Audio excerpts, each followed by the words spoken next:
What's up, everybody? Good morning, YouTube.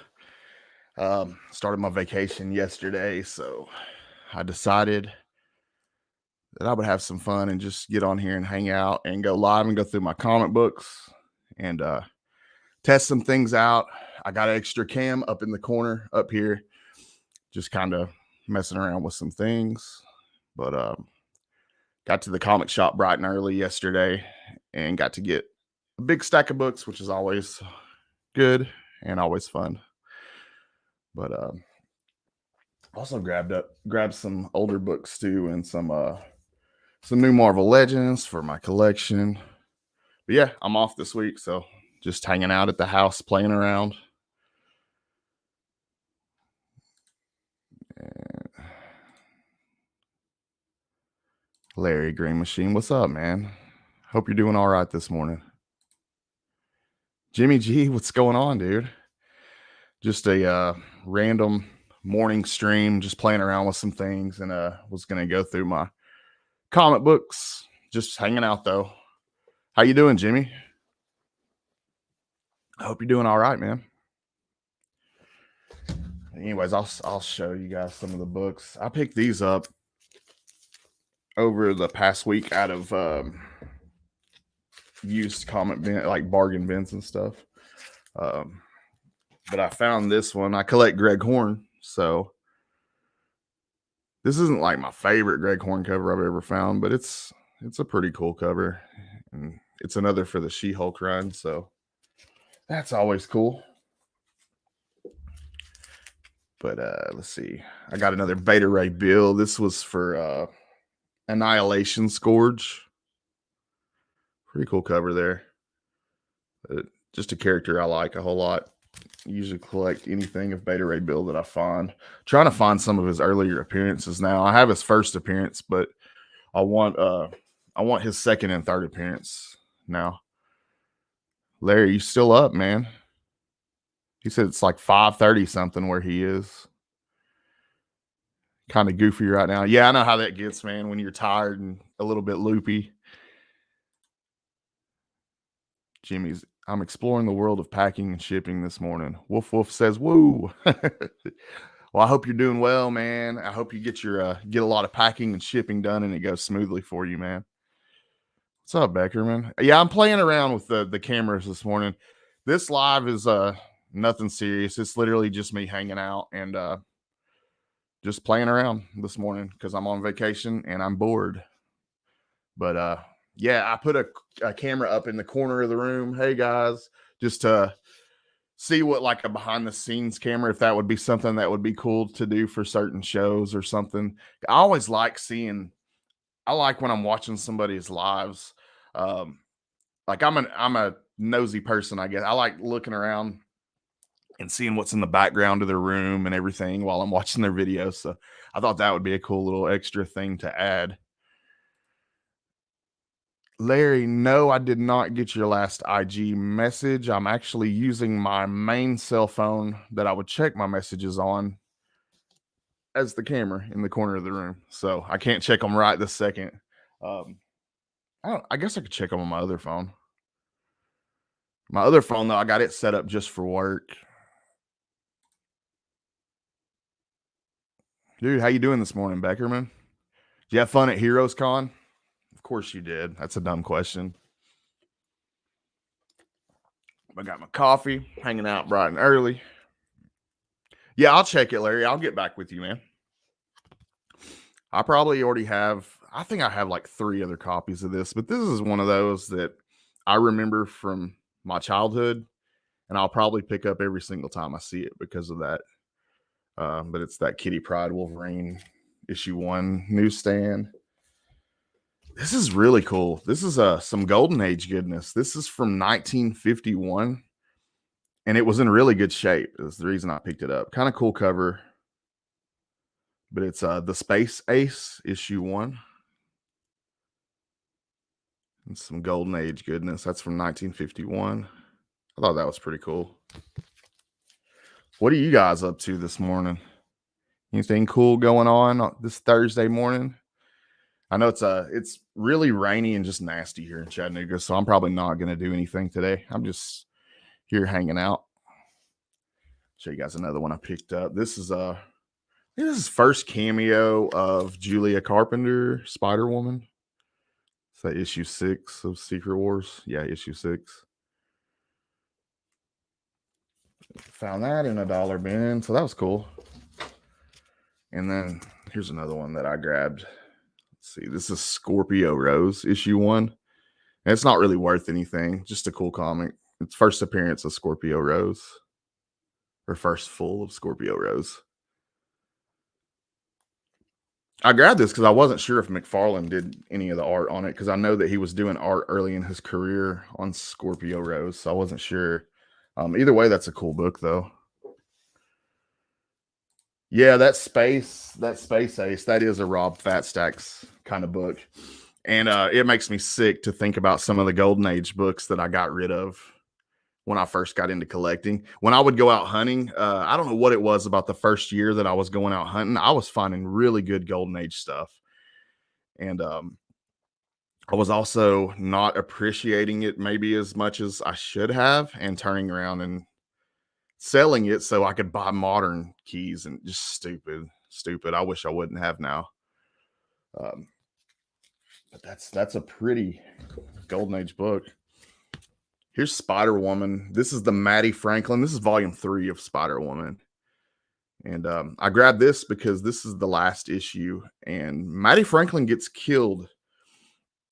She ends up getting killed off by Craven's daughter. I'm not sure if it happens in this issue, but this is the last issue of that run, so I'm assuming that it happens in this issue. But I'm a big Maddie Franklin Spider Woman fan. I'm just a big Spider Woman fan. All 3 versions, whether it be Jessica Drew or Julia Carpenter, Maddie Franklin. I just like the Spider Women. Thanks, man. Appreciate that. Got some more. I got Fantastic Four versus the X-Men issue 1, just because I didn't already have that. Pretty nice copy too. Yeah, Beckerman, I did read several of the new Comic Book Day books yesterday, and I'm getting to those. I was just going through some of the ones that I found in bargain bins first. This book has titties, y'all. I didn't know that there was titties on the front because they had like this piece of tape across. I grabbed it because it said Bound and Gagged, and I like grabbing weird and unusual comic books when I find them. This one's got titties, y'all. Check that out. Bound and Gagged. Let's see, issue 2. Killer cover, though. Good morning, Dale. Check it out, man. Got some boobies this morning. It's a good way to wake up, right? Here's my new Comic Book Day pickups. Here's I didn't make it to the shop last week, so when I went out yesterday, I was picking up my last week's books as well. So of course I picked up Void Rivals. I really think that this is going to be big, guys. Actually, I know it's going to be big. But I read this yesterday evening, and I thought it was pretty good. I'm definitely in. I'm subbed to this series, so I subbed to the A covers. I also pre-ordered the second print because it's got there's a second print cover A and B, and both of them have I can't remember the name of that Transformer that showed up, but it's got him on both cover A and B of the second print. So I think I pre-ordered the cover A second print. But I subbed to that. That was a pretty good read for issue 1. I'm looking forward to checking it out more. Julia Carpenter is my favorite, and Mayday Parker is my number 2. Julia Carpenter. See, my very favorite's probably Jessica Drew, and then Julia Carpenter, and then Maddie Franklin. If I had to pick an order. Yeah, to be honest, I'm not sure who Mayday Parker is, man. I'm sure I know, but let's see. Brian, good morning, man. Just a random live hangout. I'm on vacation this week, hanging out, showing some of my pickups. But I hope you're doing well. We got Durs. What's up, Durs? Stopping by real quick before Catfin show to say hello. Man, you just hang out at my show, bro. No, I'm just kidding. It's kind of just an on the spot thing, man. Go kick it with Cat Fan. Let's see. Legion of Comics. What's up, Mark? Just hanging out this morning, showing off some books that I picked up and griping at Durst because he's gonna leave me and go hang out with Cat Fan instead. But you know, it is what it is. I will thoroughly hold that against him. Beckerman Spider Girl first appeared in What If Then had a solo series. What first appeared in What If? I can read sentences. Okay, cool. I'll have to check that out. Trev, what's up, man? Frank will be hanging out with me this Monday in Comic Book Addicts at 7:30. So it's gonna be fun. We're gonna be hanging out and playing with toys like a bunch of children. So it'll be awesome. Thanks, Brian. I'm just playing around. This live is just me playing around. Honestly, it's not anything serious. I'm just having fun and just tried a different camera angle with one of my phones to see how it works, and so you guys kind of get a behind the scenes this morning. Should have went at 8:30. Nah, bro, I'm not talking to you no more. I'm mad at you this morning. Let's see. Jimmy G, hi ho, off to you. Oh God, dude, that's hell. I feel bad for you, man. Back to the comic books. I got Adventures of Superman, John Kent, issue 4. And this is from, I think, last week. But I'm on this run and I hadn't read it yet. I read it last night. This continues to be a great series. I'm not necessarily like on all these DC titles. Like, I'm not like Mark where I read a bunch of DC. But I have a few titles and I'm enjoying the few that I'm on. But this John Kent's, it's been good. Here's one that I'm not on, but I picked it up yesterday just because I collect blanks here and there. But this is a Flash blank for issue 800. I just thought that was cool. I pick up a few blanks here and there. I don't know why, honestly. I'm not getting commissions on any of them, and I have a short box full of them. Durs, bro, leave. I'm mad at you. I'm kidding, bro. I picked up this awesome foil for Wonder Woman. I don't normally pick up Wonder Woman titles, but it was pretty cool. I'm more a fan of Yara Flor. But that was too pretty not to pick up. And I did not read that, though. I didn't read that or The Flash, honestly. Those were more or less just cover buys. I did pick this up from last week. That's Spider-Man India. Did any of you guys read that? And what did you think about it? This is the A cover. I picked that up, and I also picked up this variant for it, which I thought was really pretty. But I read this last night, and I had fun with it. I went ahead and subscribed. I think it's just a 6-issue miniseries. So I went and just subbed to it because I don't know that I'm not enjoying any of the other Spider-Man runs right now, and I want to be on a Spider-Man run. So I guess I'm on Spider-Man India for a little while now. So Darius picks up blanks as well. Don't stop grabbing them. Oh, I won't. I don't understand at this point why I'm still getting them. I'm not using them for anything. Brian did not like Spidey India. Wow. What is it that you didn't like about it? Was it the villains? I thought the villains in the book were a little bit on the ridiculous side, but I had fun with it, man. What's up, Remy? Hope you're doing well, man. Saw you were having fun at Heroes Con last week. One of the guys out there, a bunch of you guys were there. And I was sitting at home, jealous as hell, hating on all of you guys. Just like, damn it, man. Why can't I be there having fun? Nah, man, I'm glad. I'm glad all you guys had fun. I hope to be there next year with y'all hanging out. Really, I do. I'm gonna try my damnedest to make it out. I'm like Marcus. I might sell a kid, and I might sell my son if I have to. So we'll see. The story didn't make sense. Okay, yeah, I could see that. I'm just kind of waiting to see where they go with it in issue 2. but it's just 6 issues, so I'm just gonna stay on it and have fun with it. We don't get a Spider-Man India too often, so I think it's just the second volume that they've done of that. The Hero Con was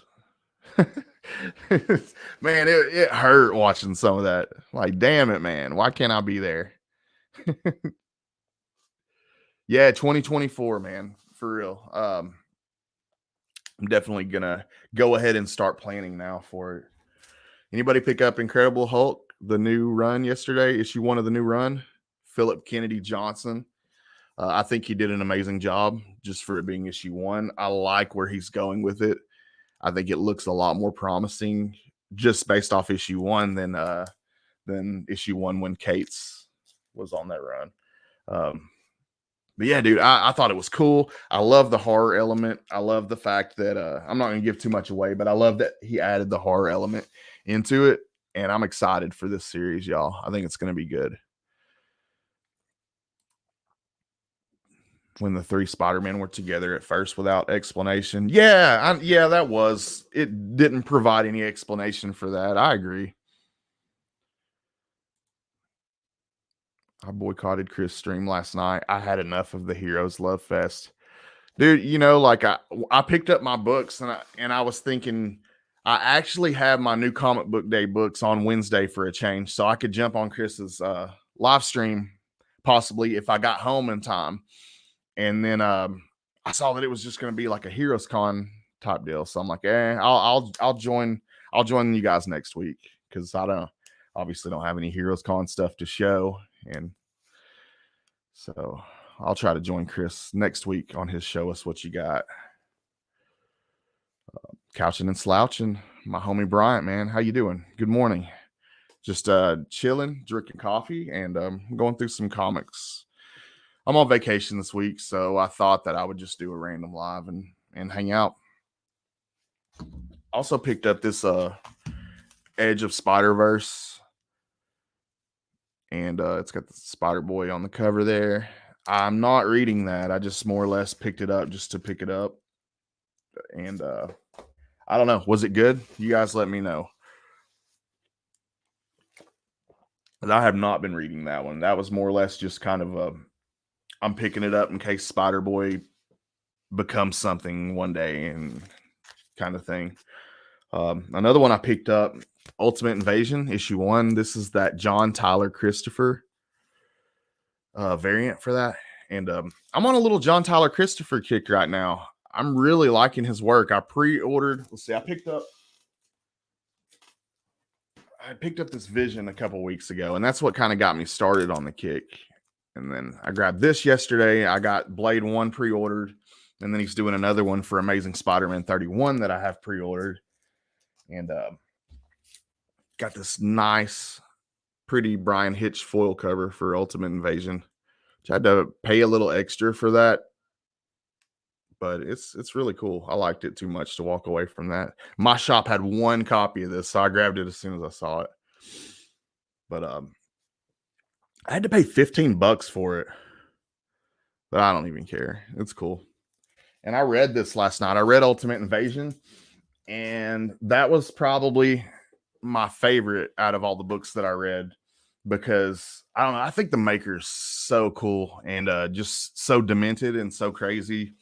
I like that character, and I'm looking forward to seeing what he does. He's like, without giving away too much, the maker's back. He's running around grabbing all this stuff. I don't want to give it away. I'm not going to talk about it. Just read it. It's good. But that was my new comic book day pickups. Yeah, Ultimate Invasion was my favorite read, but The Incredible Hulk was a pretty good read as well. If you could find that cover, that's really pretty foil for it. And I found a couple of issues of Dazzler for my Dazzler run the other day. If some of you follow me on Instagram, I'm sure you saw I tried to share because I was trying to figure out what I lacked.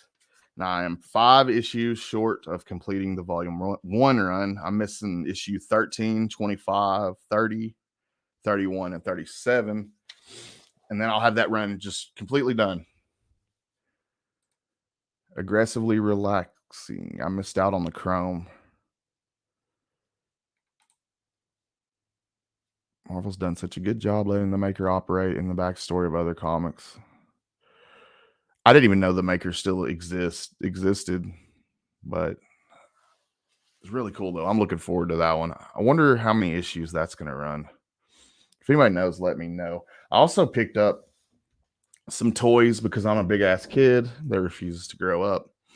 But I went to this antique, antique district, I think it's called, and they had a bunch of these resale shops and flea markets, and I picked up this one loose. This is for my Serpent Society collection.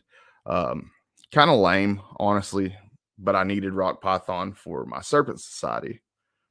So I grabbed him loose. And then if you're familiar with Thunderbolts, you'll recognize this guy.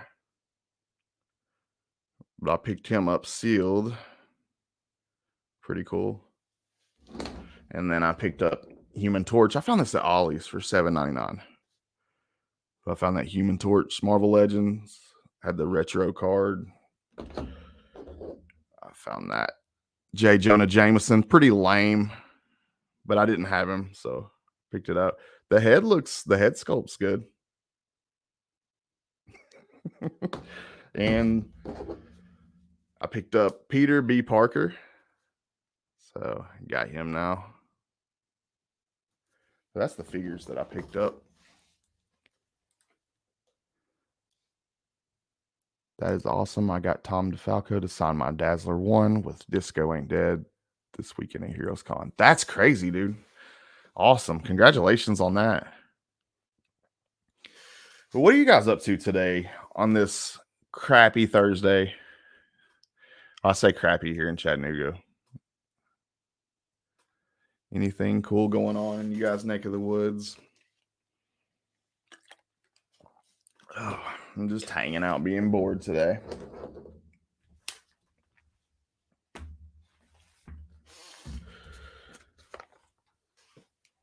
Just on my vacation, hanging out.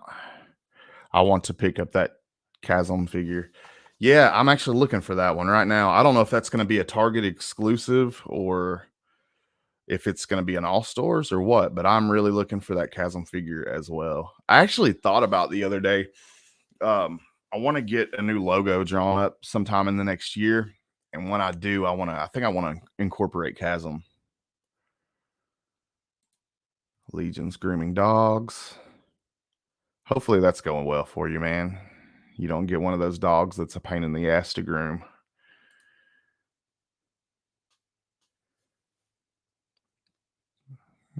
Trev, man, I hope you're doing all right this morning. How you doing? I got a stack of comics that I'm reading. Awesome, dude. What are you reading right now? And have you read that Incredible Hulk?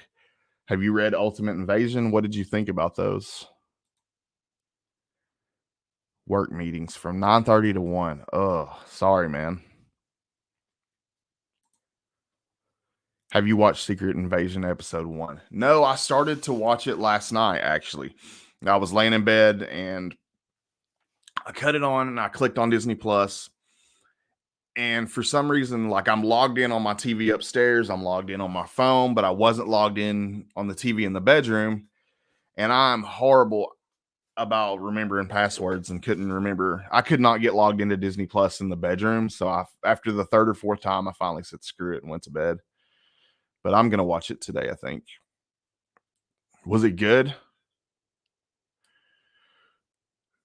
I'm looking forward to it. I'm a big Samuel L. Jackson fan.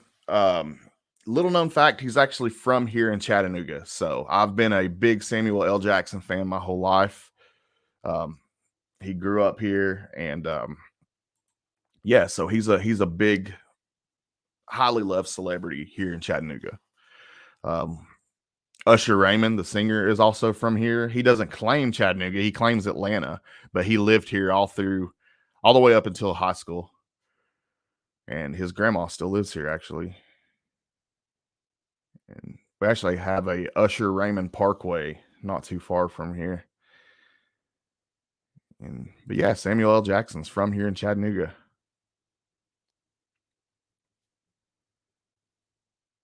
I lost rock, paper, scissors last night and had to watch Outlander instead of Secret Invasion. Oh, that sucks. Well, maybe you can watch Secret Invasion today. Actual Dracula.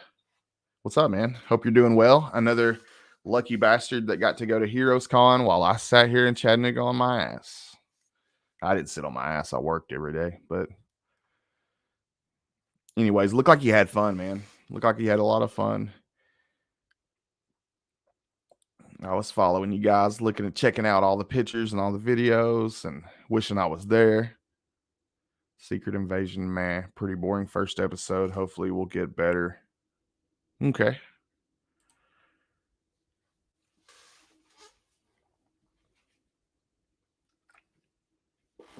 Oh, I'm still waiting on oh man, I just went blank. Never mind. Stay away from drugs, kids. This stream made my day. Thank you, Scotty. I don't really understand why. It's just it's just a random stream, but thanks, bro. I'm just bored, honestly, is what this amounts to. I was sitting around in my comic room bored. I'm like, screw it, man. I'll go live, at least get a little time. Go through some comics, hang out. I don't know.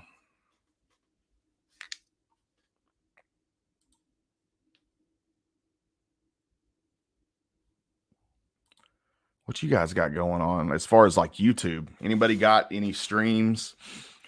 Excuse me, any cool videos or anything dropping today? Let me know in the comments. I'll just be hanging. It looks like it's going to be a nasty day here, so I'll be catching up on my YouTube content probably.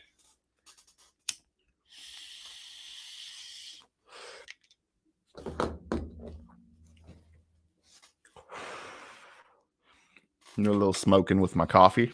I don't do that on the Comic Book Addicts live streams. I don't feel like it's I don't feel like it would be. I don't feel good about smoking on Comic Book Addicts that particular live stream. But any other live stream, I'll smoke on.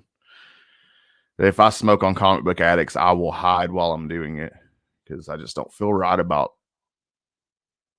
I don't feel right about that for some reason. Let's talk about tonight at 9. What's tonight at 9, Remy? What you got going? Is it the live stream? And the reason I ask, I try to keep up with all you guys' stuff, but I pretty much have to take it day by day because my memory is horrible. So even if I tried to remember you guys' live streams and stuff, it's not happening. Either have to write it down or just take it day by day, like I do everything else. DC September solicitations are out now. Yeah, I was just flipping through this this guide for Marvel right here, checking out some of the stuff that's coming out. Looking at this Immortal Thor that looks pretty badass. And Al Ewing is going to be the writer. I wonder if Alex Ross is going to do all the cover ace for that Immortal Thor. That would be badass if he does. Definitely a series I'll sub to. I'm going to be at a musical, so I will have to do Let's Talk About It on the rewind. Oh man, I hate musicals with a passion. I'm going to start the 411 series again as a live stream so we can get the community to hang out. Next Thursday, we kick it off with Izzy. That's awesome. I'm glad to hear that. I love that the community 411s. I like learning stuff about you guys that I don't already know, just little random facts and things like that. What makes you tick, what books how you collect, what you collect. I love hearing that stuff. My favorite thing to ask people is like childhood memories involving comic books. Is probably my favorite thing to hear. That's why I always ask it on my Comic Book Addicts live streams.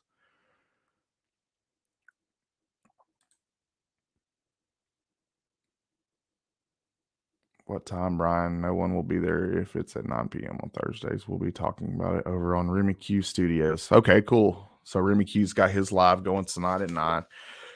So I'm going to make a note of that so I can come hang out.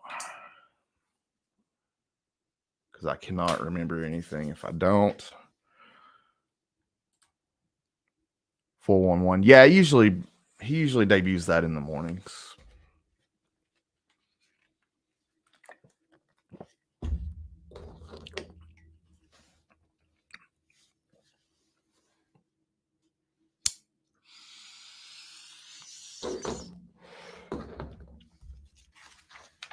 What books are you guys looking forward to that are coming up?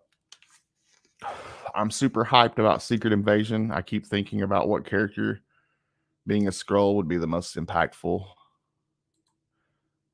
Like, I lost my I lost my place.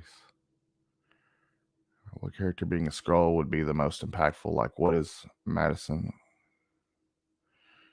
It's gonna be interesting. It's gonna be. I think it's gonna get. I think it's gonna be good.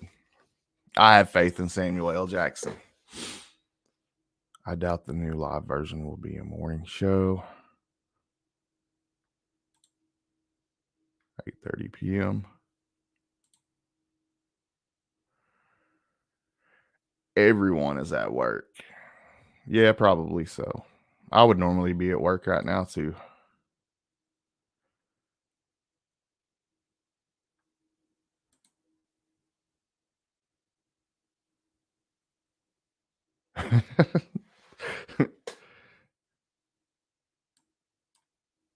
I watch YouTube on and off 24/7. I don't really watch a whole lot of TV. I mainly watch YouTube.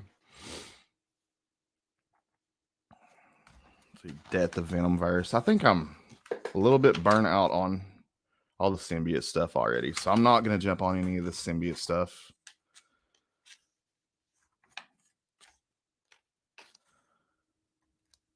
Moon Knight, Fantastic Four. Yeah, I'm looking forward to this Ultimate Invasion. Marvel Age 1000, a celebration of the Marvel Age of comics, and you are invited. The Ultimate Marvel Value Stamp. Hmm.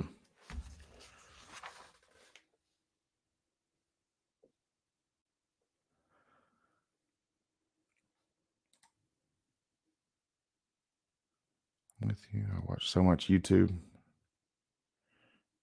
Yeah, I mean, you have to keep up. I mean, if you want to keep up with everybody in the community and what's going on, you kind of have to. So much good stuff though. At least it's not boring content, you know, like at least we're bouncing around watching a bunch of really cool content from friends and it's not like stuff that you dread watching. Yeah, I always enjoy watching you guys' videos. Like pretty much everybody in here puts out stuff that I enjoy watching.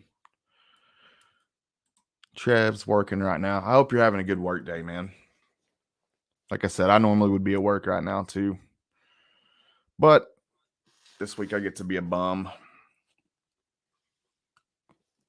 I'm gonna try to figure out. Okay, I got a couple of things I want to get done. Um, Rod from Picking and Punching, he's been. Oh, good morning, Roscoe.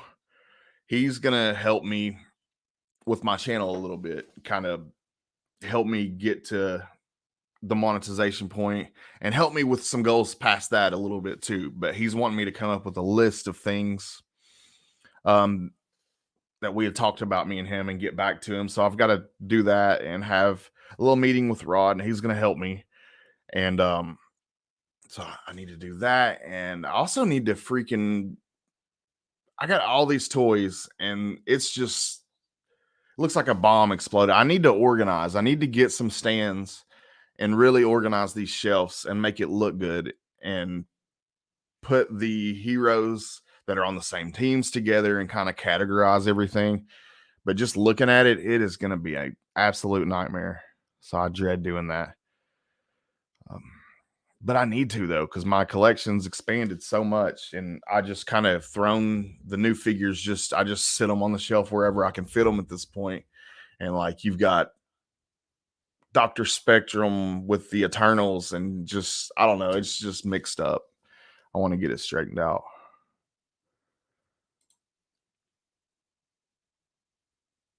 Roscoe, the man with the best HeroCon expressions photos. Roscoe takes, yes, he absolutely. Roscoe takes the awesomest pictures. It's always funny to see the pictures that he's in because he's always making like a hilarious surprised expression or a I just got violated expression, or just, it's always funny. Roscoe's a funny guy.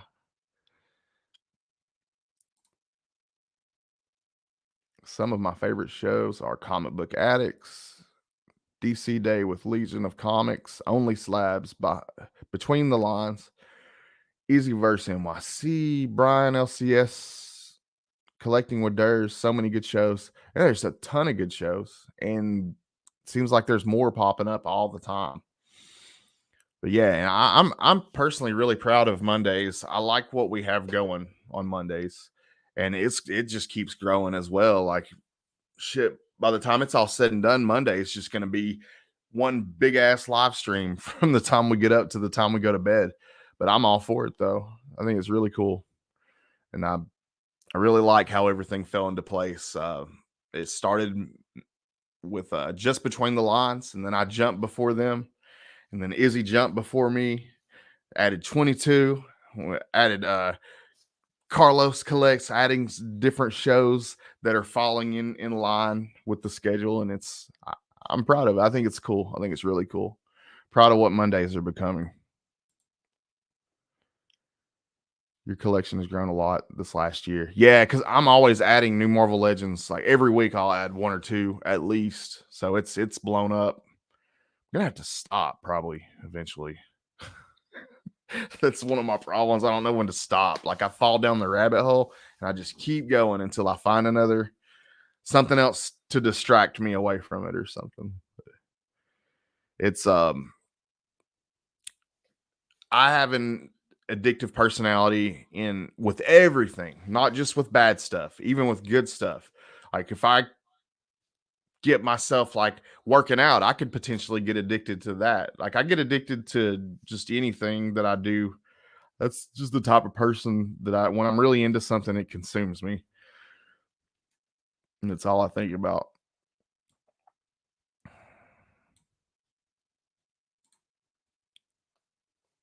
Hell yeah, we're all just here to have fun. Yeah, I just randomly decided to do just a camera up in the corner of the room to see if people thought that was cool or how that would go. I don't know. I like seeing people's rooms. I'm nosy.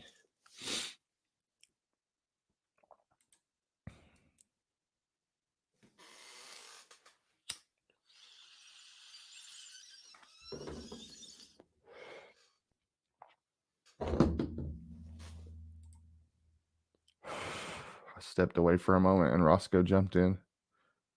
Oh yeah, we got Roscoe. And actually, Between the Lines are going to be coming and hanging out with me on Comic Book Addicts. I can't remember if it's week after next. I need to go back and check the schedule again. But it's sometime in the next month. It will be Between the Lines on Comic Book Addicts. So I'm looking forward to that. That's going to be fun. I had TM Nerdy and Geek Out with Roscoe. And this coming week, though, we're going to have Frank from Frank's BS, and it's going to be just a bunch of grown men playing with toys. It's going to be fun, though.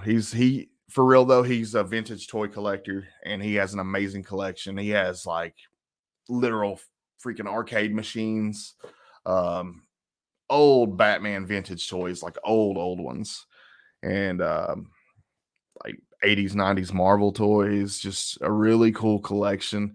I've got to know this guy over the last like 6 months, and he's friends with some really cool people. He's met some cool people. He's worked on the road with some amazing people. I'm looking forward to talking to him. He'll have some cool stories for us. And let's see. Are any of you guys familiar with? Let's see. Any of you guys read that title? How I Became a Shoplifter? Because if you're familiar with that one, the writer of that, Tom Brayfogle, he'll be hanging out with me in about a month on Comic Book Addicts. And I'm going to have Lorenzo, my comic pops from Indie Comics and Reviews. He's going to be hanging out with me and helping me interview Tom Brayfogle. So that'll be a lot of fun. And if you don't know, Tom also played drums in a band by the name of Relient K. So if you're not familiar with his writing, you may actually be familiar with the band Relient K because they were pretty big.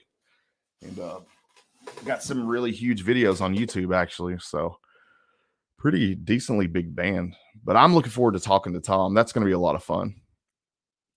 Got that one coming up. I'm trying to think who else I have. Let's see. I mean, I got a bunch of people lined up. I'm trying to think like in the next month. Let's see. Who was it that there was somebody else? I don't know. I can't remember exactly who in the next month. It's funny. I can't check my phone because it's in the corner of the room up there.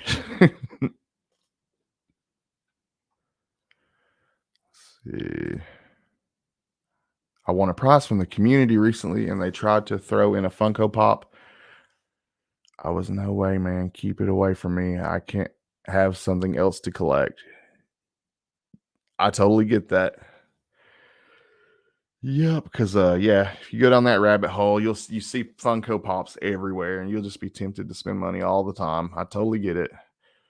I haven't been buying as much. I have a lot of Marvel Funko and some DC Funko Pops, but I haven't been buying those a whole lot here lately. It's mainly been Marvel Legends and like some McFarlane toys, a little bit of NECA here and there.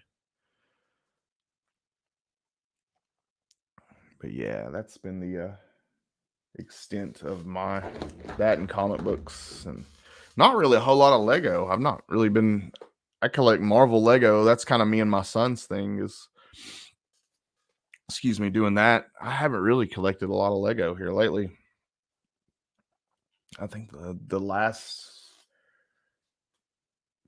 set over like $10 I bought Lego, I think, was that Morbius with Morbius and Miles Morales. Had the Morbius car. AR. I had to stop buying Funko Pops, but I still get them as gifts. They're cool. I love them. I mean, I don't know. It's just something else to take your money though. And comic book collecting by itself can get expensive. Heroes Con next year for damn sure, man. I can't watch you guys another year like that. I can't do that again next year. I have to go. I can't sit back and watch you guys again like that. Uh, it fucking drove me nuts, to be honest. Like I wanted to be there with you guys so bad, and it wasn't like uh an upset with you guys. It's like I want to be there with you guys hanging out, man. Like I wanted to be there with y'all so bad.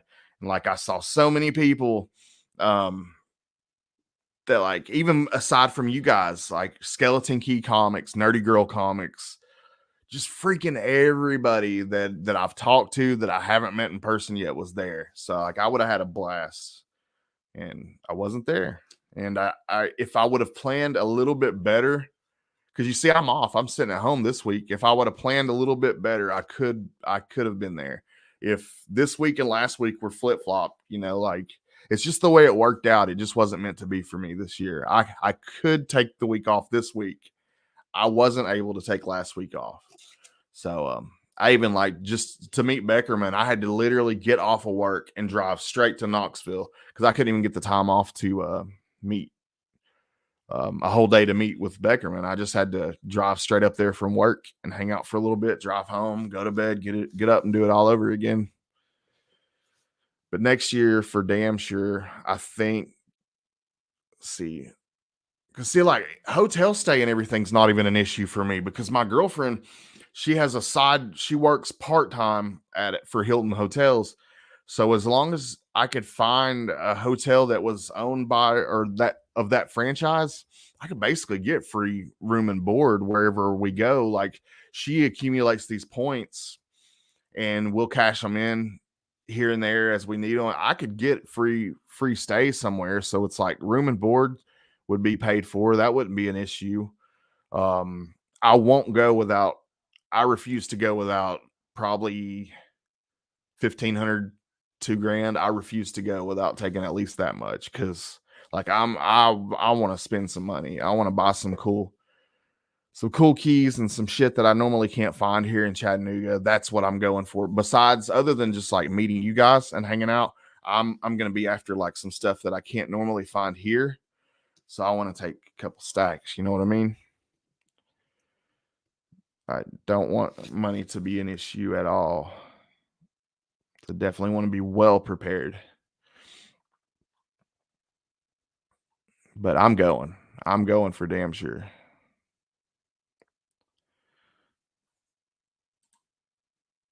Yeah, man, I can't do that again. I can't watch you guys have all that fun and not be there again. Just look like too much fun.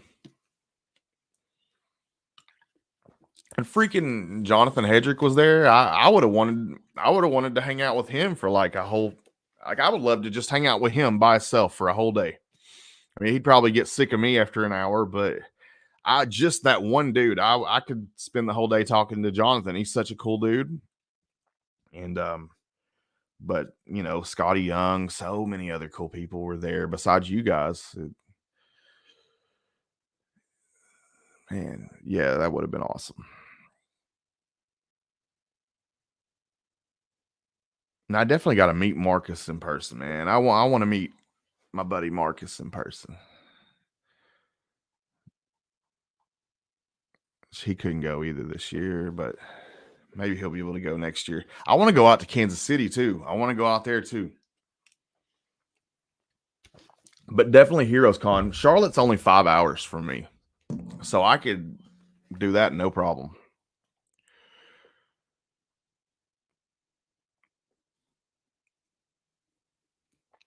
Mm-hmm.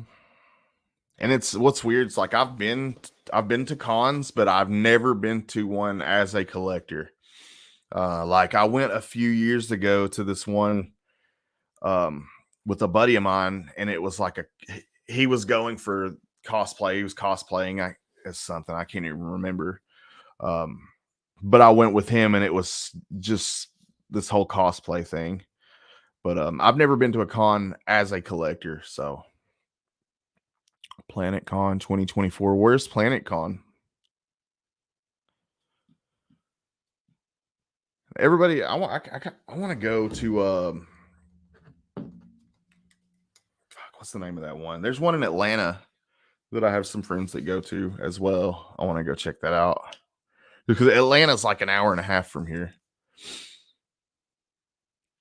and like Nashville's an hour and a half from here. I got Memphis is about as far from here as Charlotte. Memphis is about a 5.5 hour drive.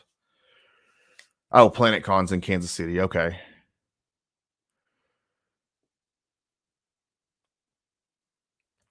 Yeah, that would be a cool one to go to.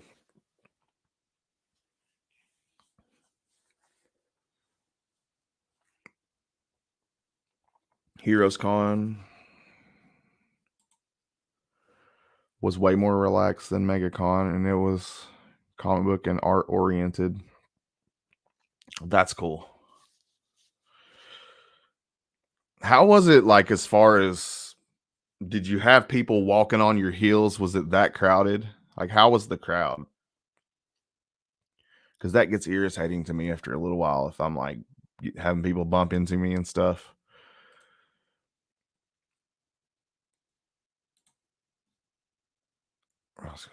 Highlight to the con. Yeah, man. It looked like you guys were having a blast.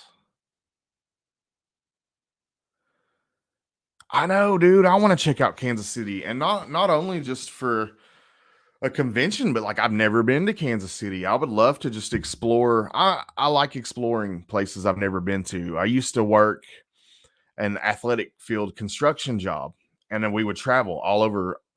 I say all over the United States. We really didn't go that far out west, but we would travel all over the United States, and I would end up places like Cincinnati, Ohio, and um, Memphis, Hot Springs, Arkansas, just places like that, just random places.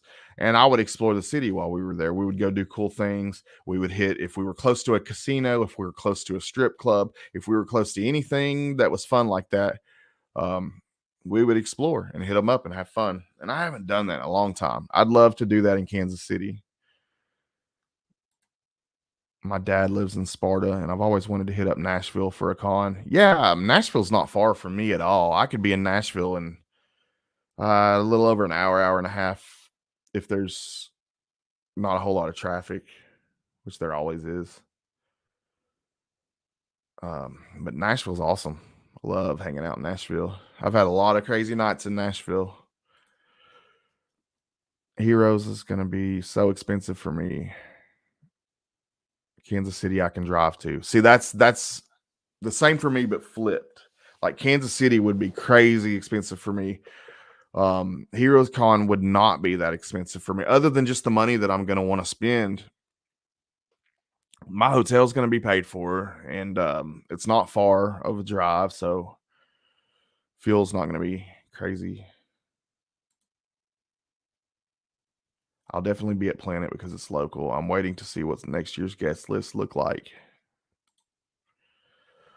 The crowd was super smooth. Last year, it was good as well. They have Heroes spaced well, and it's not overflowing with people. That's good, man, because I hate it. They do this little festival here in Chattanooga called Riverbend. It's not a con or anything like that. It's just an outdoor festival, but it's so freaking crowded. It's miserable. And I just don't like events like that when it's too overcrowded. Heroes is the opposite of overpacked, nothing but room to breathe. Literally a perfect con. Over 40 members went and 0 complaints. Only downside is tough location for some. What do you mean by tough location?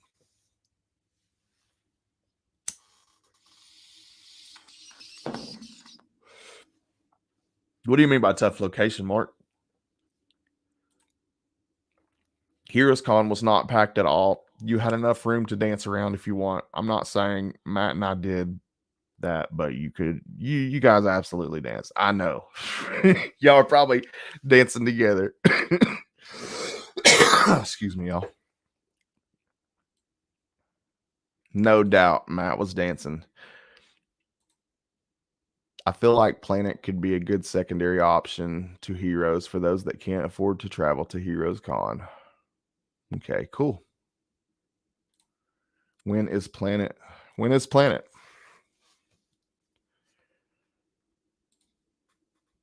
Atlanta Con is solid but smaller than Heroes. Dragon Con is for freaks. I love that con. That's the one that a lot of my friends go to that I wanted to check out. Do they have comic books at Dragon Con? I don't know much about it. I just know a lot of people that go to Dragon Con every year for the cosplay. So, are there comics at Dragon Con? If there are, I'd seriously be interested in going.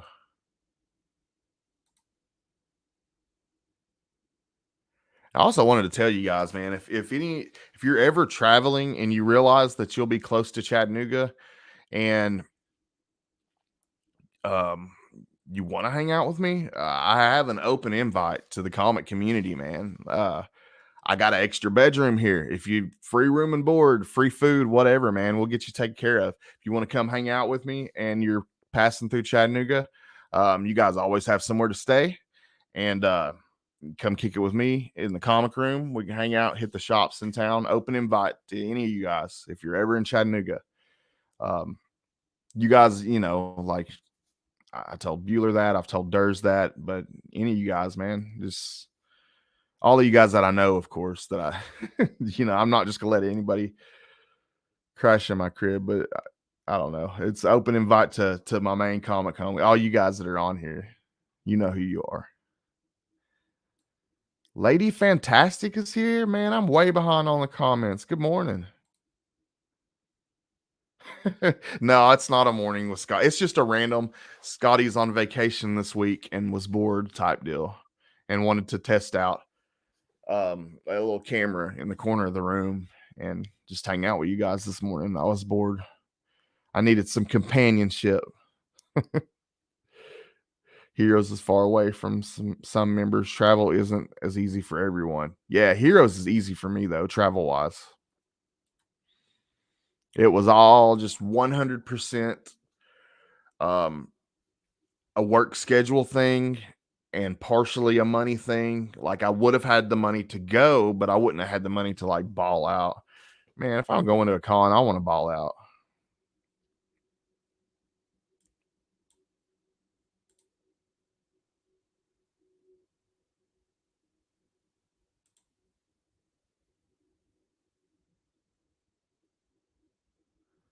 How are you doing, Caroline? How are you this morning? Just waking up. Are you off of work also today? You normally would be at work. I try to check in with Lady Fantastic here and there. She's normally at work about this time, I think. She's also a fellow Tennessee resident that I hope to hang out with one day, get the chance to meet and hang out with, just like I got to with Beckerman last week. Definitely want to meet up with Caroline and look for some comics or something one day because she's actually really close to me. I will get my ass to Nashville real soon. I really will, and I'll hit you up. Definitely want to bring you a cool AOK and meet up with you at a shop or something up there like I did with Beckerman. I think that would be really cool. I've always thought you were a great person, and I'd love to meet you in person. Shake your hand. Fanboy Prime, good morning.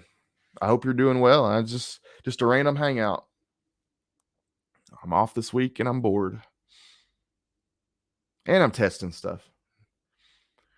Dragon Con definitely has comics. Okay. It has a lot of celebrity meeting and it is very cosplay oriented. Yeah, that's why the friends of mine go. They all get dressed up. Cosplay is getting more and more insane thanks to all the movie work out this way.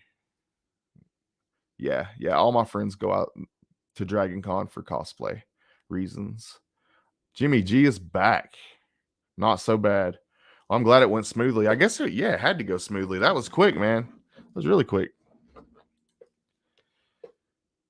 I will go on vacay June 29th through July 9th, and I can't effing wait.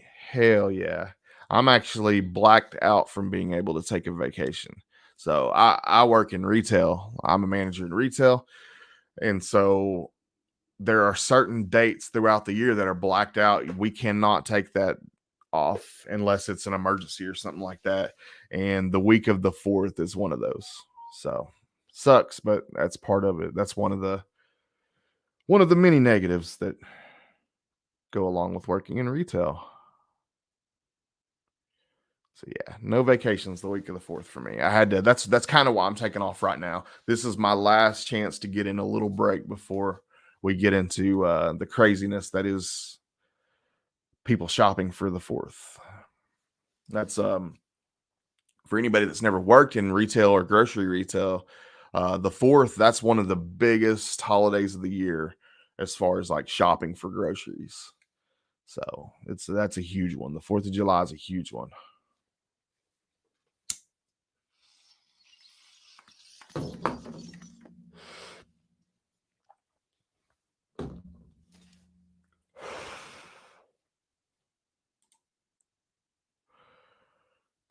I was trying to click on. Damn it, it's jumping around on me. Travel to Heroes is not easy for me, but after all the vids and IG posts, I got to go next year. I feel the same way, man. It was really cool getting to see everyone, finding all these books and meeting all these artists and meeting each other. But it sucked at the same time because I wanted to be there really bad. So, but I mean, ultimately though, like I'm super, super glad that a lot of my friends got to go. I think that's really cool. And a lot of y'all came home with some dope ass shit. So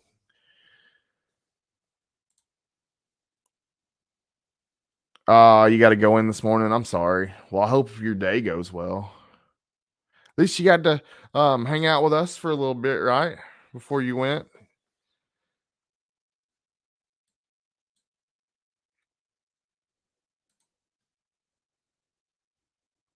Good morning, Daredevil NYC. He says, "Good morning, bud. Know the feeling. Money wise, maybe next year for me." Yeah, I mean, like I could have made it happen money wise. I wouldn't have been able to get much, but I could have made it happen. Um, it was work. It was just really the work for me. I'm slow. Just realized Scott is by himself, just 2 angles. Yeah, I'm interviewing myself. I'm scraping the bottom of the barrel. No, I'm just playing around with different camera angles and just seeing what it would be like to do behind the scenes and if how people responded to it, if it worked well, if people told me that they liked it, or if people were like, "Man, that's stupid." To see what feedback I got and just to see if it would work well on a future live. I don't want to like comic book addicts. I try to take that seriously. Any other live stream, like right now, I don't give a shit what happens on this live stream. But like any on the comic book addicts live stream, I really try to take that seriously and I really try to do the best I can on those. And so I don't want to play around with stuff on those. I try to show the guests my utmost respect because they're giving me an hour of their life, and time's the most precious thing we have. So I don't want to waste their time.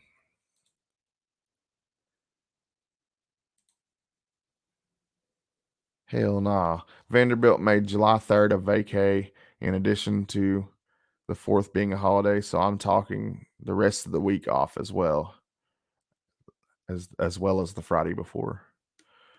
That's awesome. I'm glad you're able to get you a good break. I know your job can get stressful sometimes. Um, Caroline has a very important lab job, so I know a lot of stress comes with that. But she's doing big shit though. Fanboy Prime. Retail can be brutal. Definitely makes the year go by so fast because you get so used to the various retail seasons. Yeah, it really does, man. It really does. It seems like the years go by quicker and quicker. And it seems like just the other day it was St. Patrick's Day, and then we got I'm seeing fall stuff in stores now. Like I was seeing pumpkin, not actual live pumpkins, but I was seeing pumpkin decorations and fall decorations in stores yesterday. Like Hobby Lobby's got fall stuff out right now. So, which also Hobby Lobby has some killer ass clearance deals right now. I didn't buy anything, but they had like a lot of really big Marvel and DC signs for like $5 to $10. God bless all you folks who work in retail and have to interface with the public at large. You're a soldier, Scotty. It is so mentally draining. I have my days where I get home and I have to just like sit in the dark, just sit in the quiet for a while, just sit outside on the porch and just smoke and just sit in silence. Just because I don't know, man, it's just the being in the public all the time is too much sometimes. It drains me. By the end of the day, I'm mentally drained. Puff, puff, pass, always. Yeah, always, Jimmy G. Offered to kidnap you. Beckerman did offer to kidnap me. He told me that I could ride up there with him, and I was definitely tempted by that.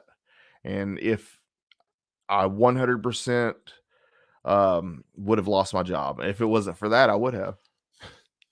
So got to hold on to that job. That's what buys the comics. Hell yeah, bro. I don't have to go in until 10 a.m., which is kind of nice. I'm on Central Time, so I'm an hour behind you. So it's 8:52 there right now. Yeah, going in at 10 a.m. would be kind of nice because you're getting to sleep a little bit later, but then you're also having to stay a little bit later, and that's the downfall to that. I get up about 5:30, and I go to work. I get to work about 6:30, and usually work till about 3:30 or 4.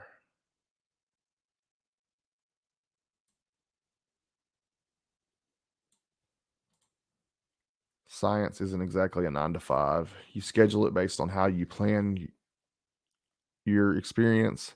Boss don't care what we do as long as we bring him solid data. There are pluses and minuses to it, just like anything else. I'm sure there are some pros and cons.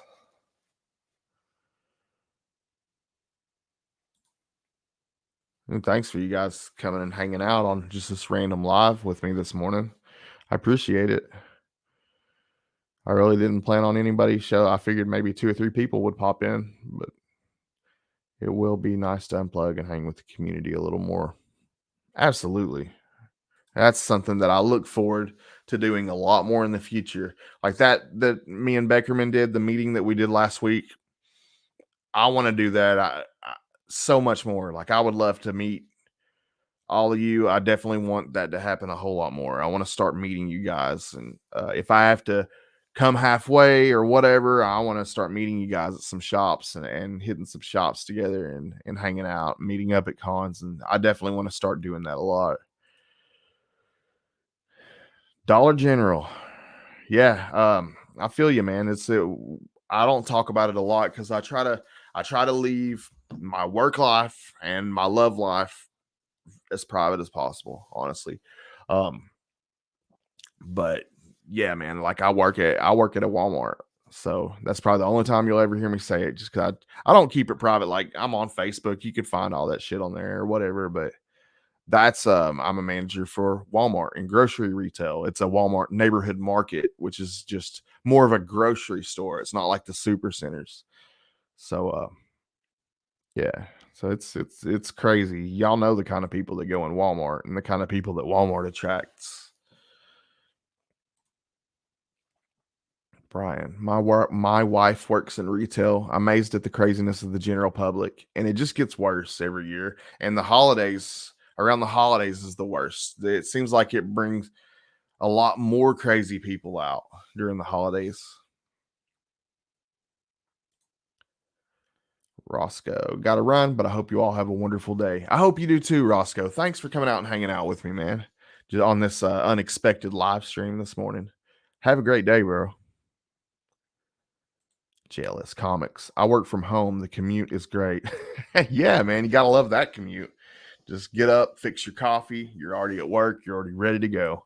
I feel like there would be pros and cons to that too. I think I would get cabin fever from being at home all the time.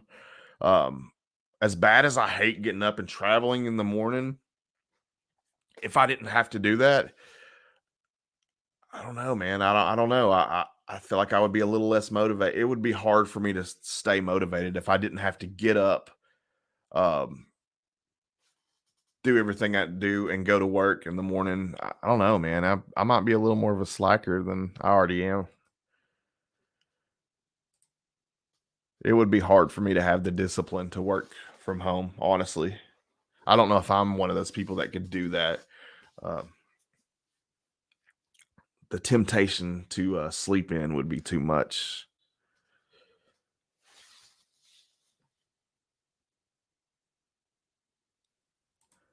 Show us some bangers. I showed my comic books earlier. Let's see. What type of stuff you want to see? And well, I say that like I'll be able to find it. I got a short bin of Spidey I'm looking at right here. Let's see. I got a short bin of blanks. I got a short bin, short box. I have a short box of horror. I got some horror bangers. You want to see some horror bangers? That's probably my favorite to show off. Um, I don't know if y'all want to see anything. I can pull out some books and show you.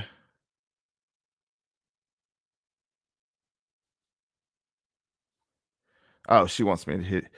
I'm hitting them with the horror. That's all you had to say. Better move these guys so they don't.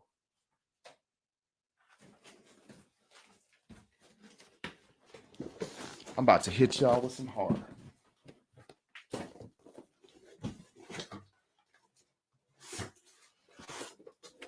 I had these out. I was doing shorts the other day, so they're not gonna be in order or anything because I just kind of stuck them back in the box. But I'll show. We'll run through some horror books. Let me. Nope. Let's see. Let me remove. Yeah, I'll do this screen for this. Trev says he needs more blanks. I got a ton of blanks, man, and I got doubles and triples of a lot of them. Let me know what particular blanks that you're looking for. I got a lot of different ones. Let's see. We got some Ghoul School. We got some Jack the Ripper. This one's a really cool one. This is Halloween. Let's see which. I want to say Devil's Due. Anyways, Halloween Volume 3, Issue 1.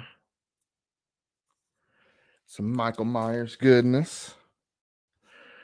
Had tons of horror stuff. Let's see, here's Volume 2, Issue 1.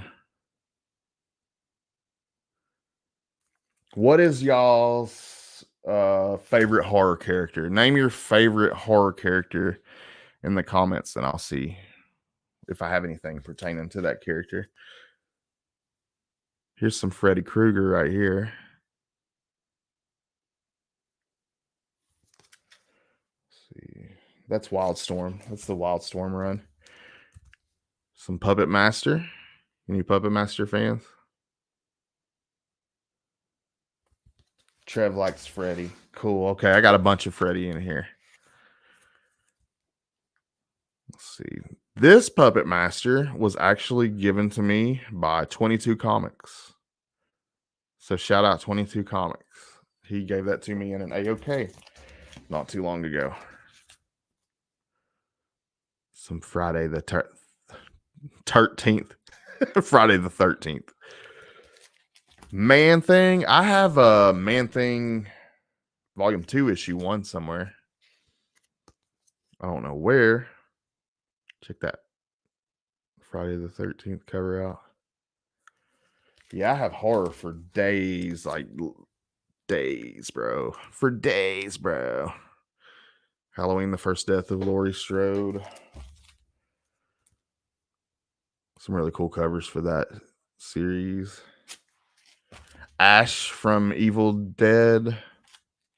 Army of Darkness. I got a bunch of Ash stuff. Some really cool Ash stuff, actually. Halloween Night Dance, Issue 1.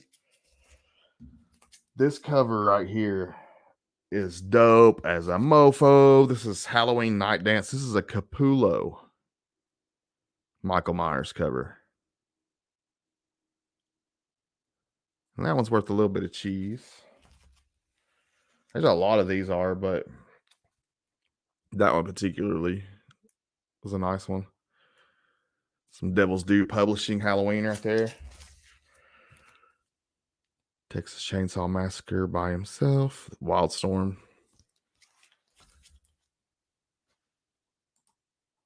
All my buddies love horror, but I'm just a loser who geeks out.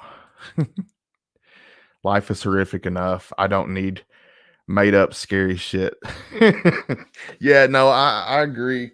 I don't watch a whole lot of dramas and stuff on TV because of that. But I love my horror though. Thank you, Lady Fantastic. I got a bunch more. I'll keep showing them till you guys tell me to shut up and stop or switch it up. Because I'm bored. I'm just hanging out this morning. I really need to organize my collection better, and I'll show you why. Any Killer Clowns from Outer Space? I don't know. I don't think I have any Killer Clowns from Outer Space, to be honest. I don't. Here's why I need to organize my collection better. In the midst of my horror, I have Kool-Aid Man. And some Spider Ham. So that's obviously in the wrong box.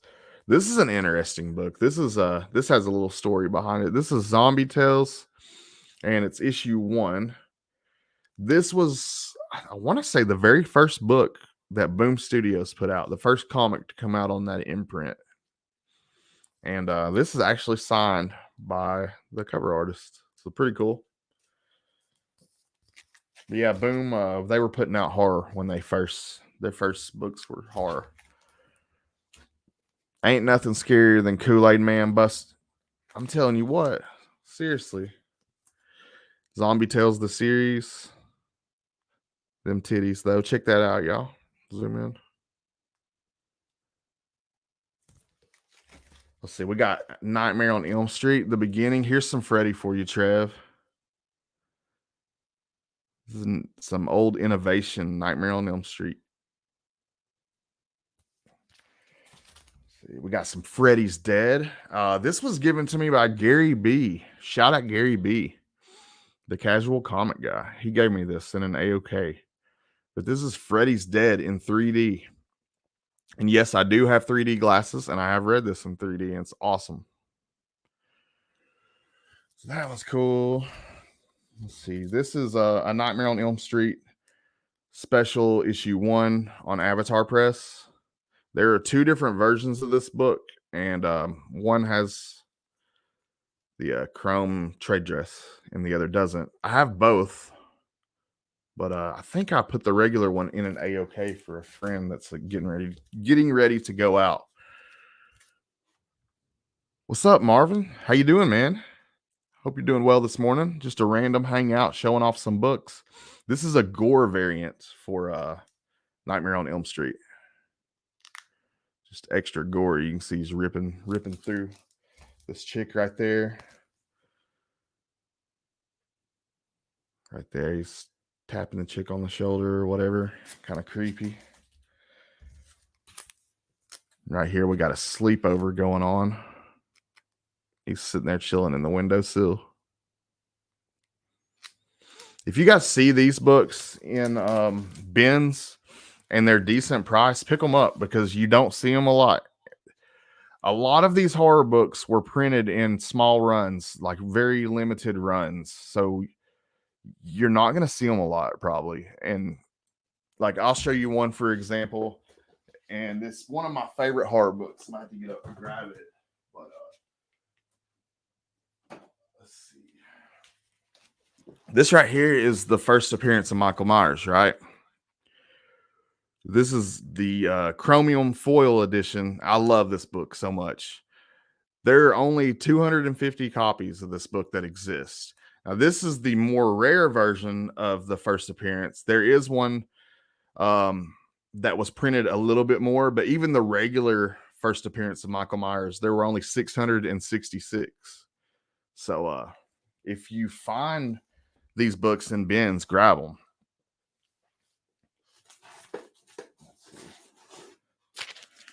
Oh, I'm already seeing some funny mix-ups. I got a random book mixed in.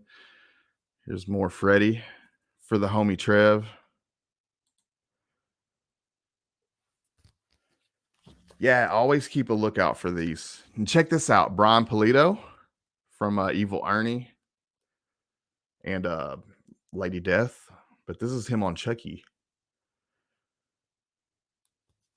Love me some Chucky. Scared the shit out of me when I was a kid. Yeah, I got some Chucky there. Some Maniac of New York mixed in there. That's the newest run where the killer Gina. I think the killer's name is Gina. It's a female now. More Chucky. 666. That's a completely random number. Yeah, they chose to do 666 copies of the regular cover, but for that chromium cover, they did 250. And I think there's like one copy of the chromium on eBay. I think somebody wants like $400 or $500 for it raw. But here's another example of why I need to organize my comics. I got a Miracle Molly magazine. I don't know how that ended up in there. Mother Teresa ended up in there with Freddy somehow, as well as Pope John Paul II chilling in there with Freddy. I need to organize my collection. We got Barbie #1 chilling in there with Freddy. And then we're back to Freddy again. So, good example of why I need to organize my collection better. She says no, they are in the right box. You know what? I think that Pope John Paul, I think he is in the right box. There's a duplicate of that one Freddie I showed you guys.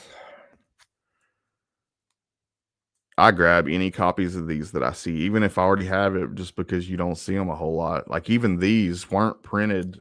These are early 2000s when comics weren't big. So very limited on a lot of these.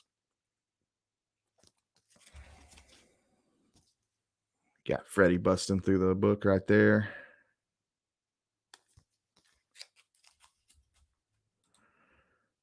Take Barbie out. She's cool. Yeah, man, I love my Barbie one. It ain't worth much, but I love my Barbie issue one. Not ashamed to admit that I have Barbie issue one in my collection.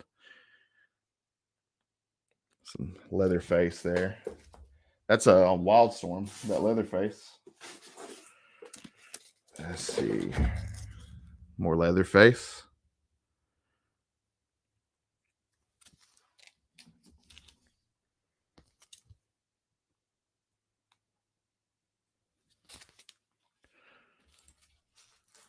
I have a couple of Barbie issues and I love them.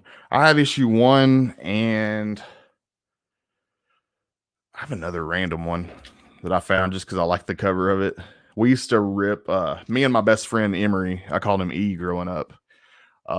We would rip the heads off of his older sister's Barbies and throw the heads up on their roof. And they would like roll down the roof into the gutter. We were so mean. But here's some more. Check this shit out. I want to say this is Capullo again on Halloween. That's a dope cover though. Really cool. Halloween Night Dance. Some awesome covers on that run. Yeah, I love my horror books. It's probably one of my favorite things to show off. So, you know, I love it when Halloween gets here.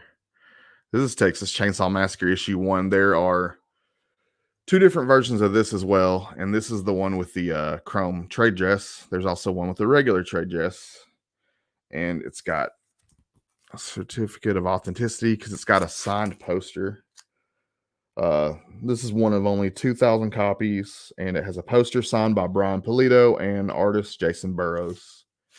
And I actually have a couple of those posters because I got another book with that same poster. I put one of them up on the wall right there. So that's signed by Brian Pulido and Jason Burrows. And Freddie doing some grilling. Cool, man. I'm glad that you like hard books. If you guys want me to switch it up and show off something different, I can show off something different. But who was it that said they liked Ash? Here's the Freddy versus Jason versus Ash.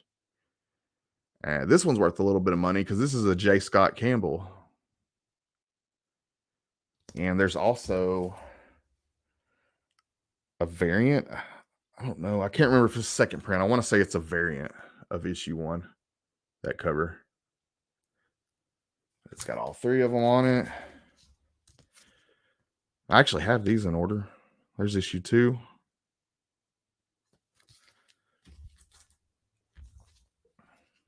Show us what you love. We don't judge. This is The Nail. This is a series on Dark Horse by Rob Zombie. So, the horror master himself. The Nail. The Nail on Dark Horse. Written by Rob Zombie.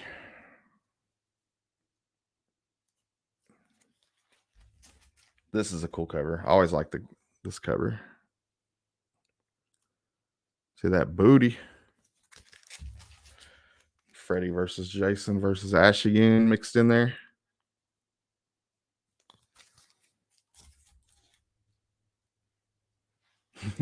Here's more The Nail.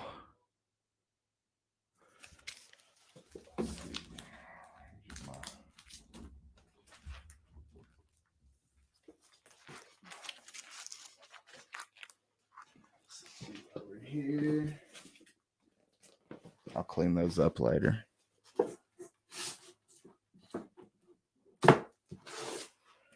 Mohar. I'll finish up this stack and I'll show something different. So I don't know. I could show some blanks. I could show some Spider-Man. Blanks aren't exciting. Why do I want to show blanks? I could show blanks if you guys wanted me to. I have a whole short box of Spidey right here. I got all kinds of shit. The rest of the boxes are all mixed, so it would just be like just mixed pulls. But I don't care. I just love showing off and talking about comic books, honestly. Like I could do this all freaking morning. Really cool. Freddy versus Jason. This is an awesome bondage cover. Yes, I'm a perv, and yes, I do love my bondage covers. So this was one that let's see. Perillo. Yeah, Perillo did this one for Essentia.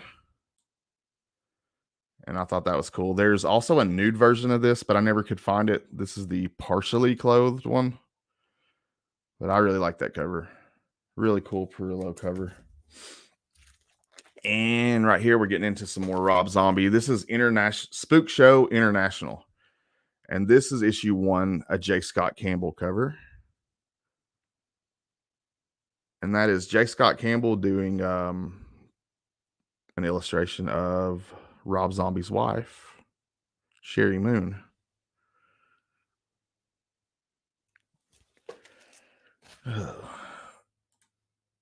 Later, Wellbore. Man, glad you could come hang out with us. Yeah, dude, I hope you have a good morning. Thanks for stopping by. Got more Rob Zombie, Spook Show International. This is another cover featuring his wife. I don't know who did the cover, but you can see Sherry Moon there.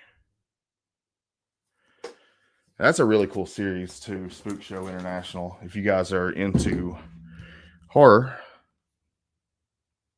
pretty fun book.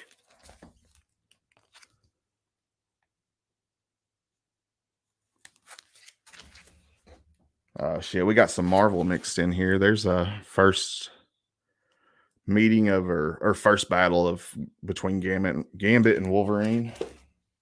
Here's one of my favorite covers of all time, and it's not really worth much, but I love this book dearly. I had this book as a child, and I can remember riding in the back seat of my mom's car and having this in my hand, like as a little bitty kid, like 5 years old, little. And I can remember having this then. So I love this cover. I love that book. That's one of my favorites. So pretty good copy of that. I love The Thing, Volume 1, Issue 1. Here's I think first fight between Johnny Blaze and Ghost Rider. I don't know why that's mixed in there. Team America Issue 1 mixed in there. So we got more Rob Zombie Spook Show International.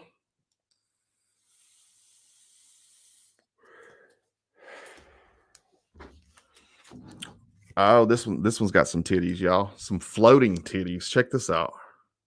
They're like balloon titties and tentacles.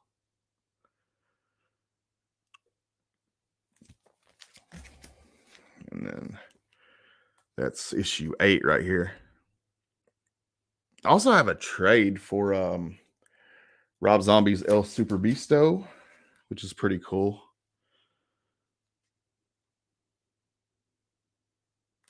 Those covers aren't as cool. They get less cool as the series goes on. The covers do.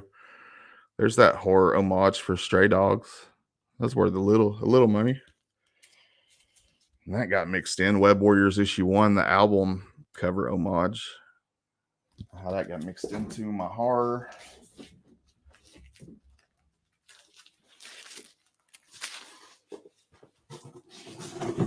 Let's see, I'm trying to see what. That's all pretty random stuff.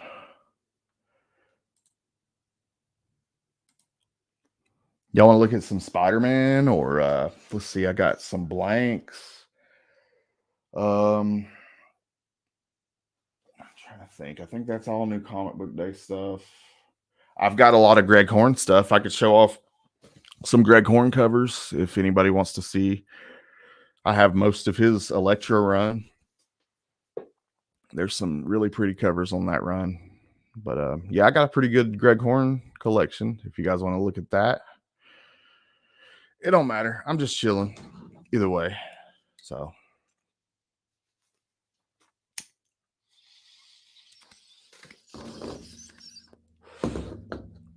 smoking and drinking my coffee and showing off some comic books.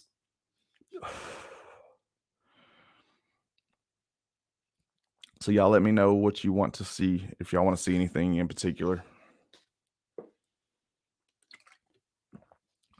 Daredevil says any books I'll check out. We'll check out some Greg Horn. I'll show you guys. I'll show off the stuff that I just like showing off. I love showing Greg Horn covers. They're beautiful.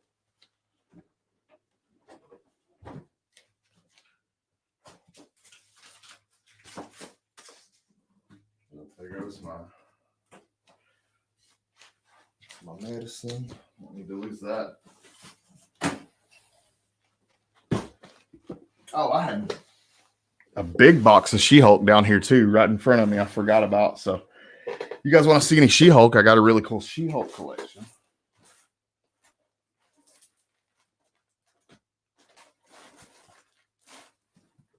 I got almost the whole volume of Dazzler, which I showed that off on Instagram the other day. But I got a bunch of Dazzler stuff I could show. Let's see.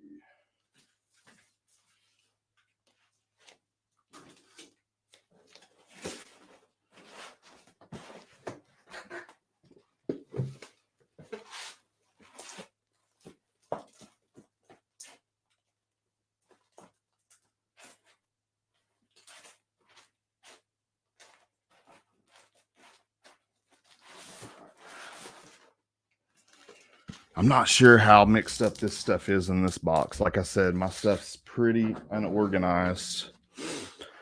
But here we go. We'll see. This is my Greg Horn stuff. It's going to be okay, Greg Horn and other stuff, because there's other stuff mixed in because I'm not organized. But this is some of my Greg Horn stuff. Here's a cover for Miss Marvel, and that's actually signed right there. And one thing about Greg Horn, when I first got into collecting his stuff, I would find issues that were signed, and I would be like, this Greg Horn signature doesn't look like his signatures that I'm seeing on these other books. But Greg Horn has several different types of signatures that he does. He does a special remark signature, he does a standard signature, and then he has the way that he signs his full name, which he sometimes does on books. So if you get a book that's signed and it looks like that, he does sign books that way. But then he also, I'll show you guys how he started switching it up and doing it.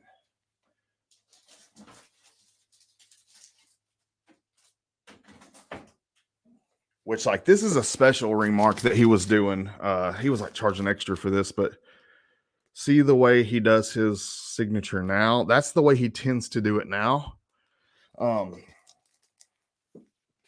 But just because you find like that's a real signature, it's just different.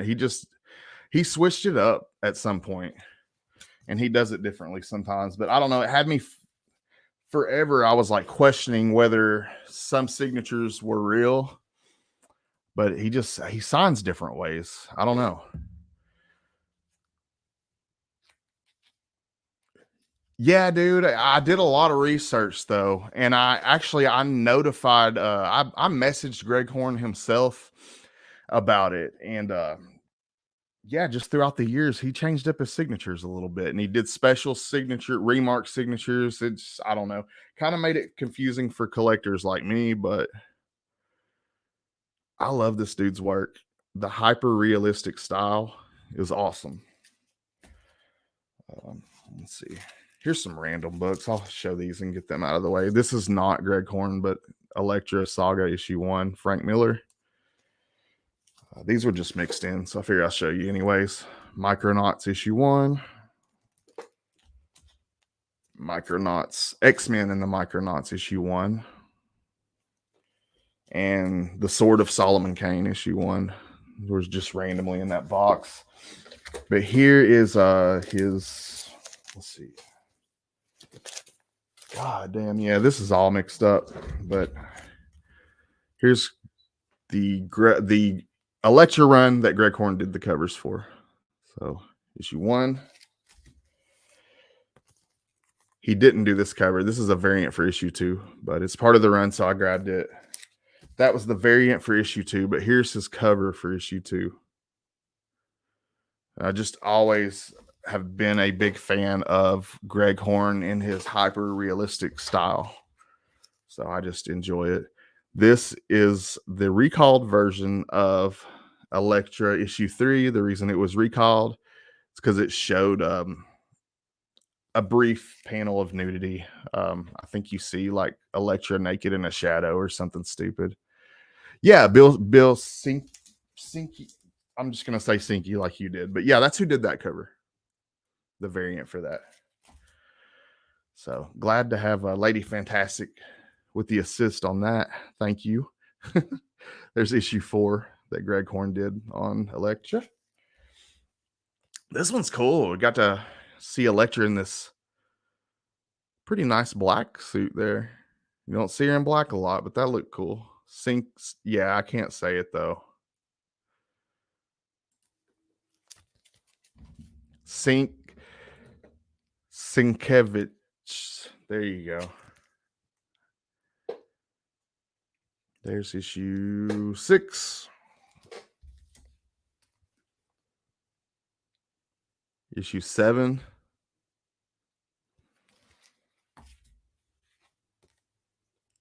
Issue 8. Just breaking out the duct tape.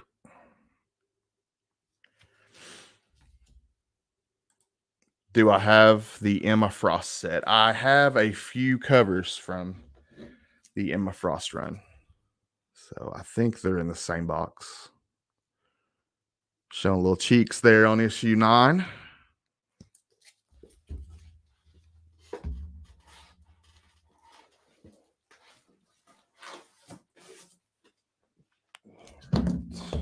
Don't shake my table too much either. Here's issue 10.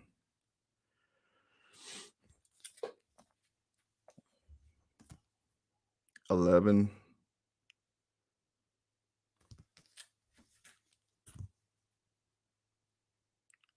12.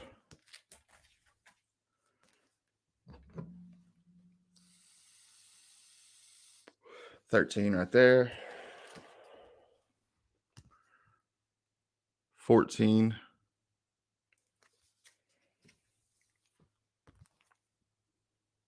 15.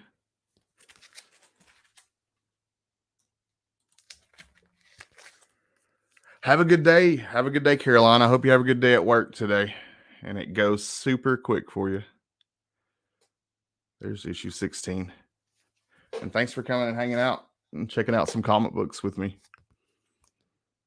There's issue 17. Got some graffiti on the wall there. I love graffiti covers. What about you guys? Y'all like graffiti covers?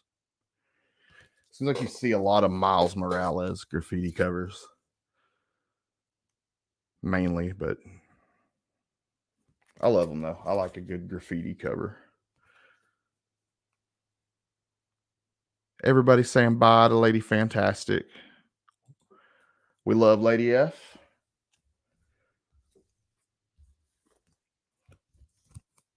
I always love it when she comes out to hang out with us. There's another copy of that 19 that I had. Issue 20. We got this weird dude creeping up on her in bed. She got them cheeks hanging out. I've seen some porn that started off like this cover. Here's issue 21 in the white suit. Let's see. Oh, and JLS. Here's an Emma Frost cover. It's not a good Emma Frost cover, but it's for issue 9. And it is signed. That one's okay. Here's a cool one. This is for Atlantis Rising on Platinum Studios Comics. But yeah, it was a Greg Horn cover that he did for Atlantis Rising.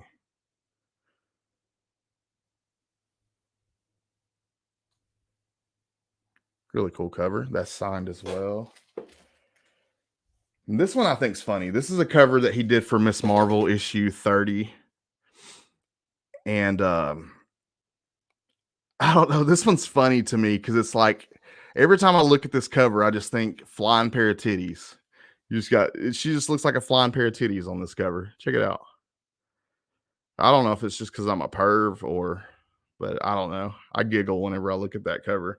The face is awesome though. But that's issue 30. I picked that up like 2 weeks ago.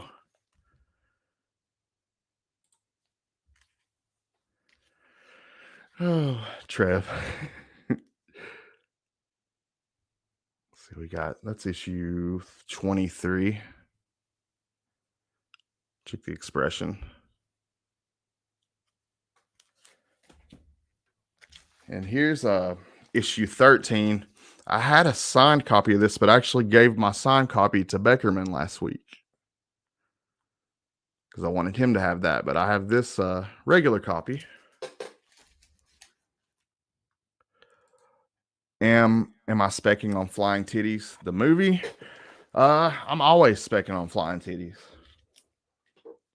Miss Marvel issue 27. This is an awesome cover.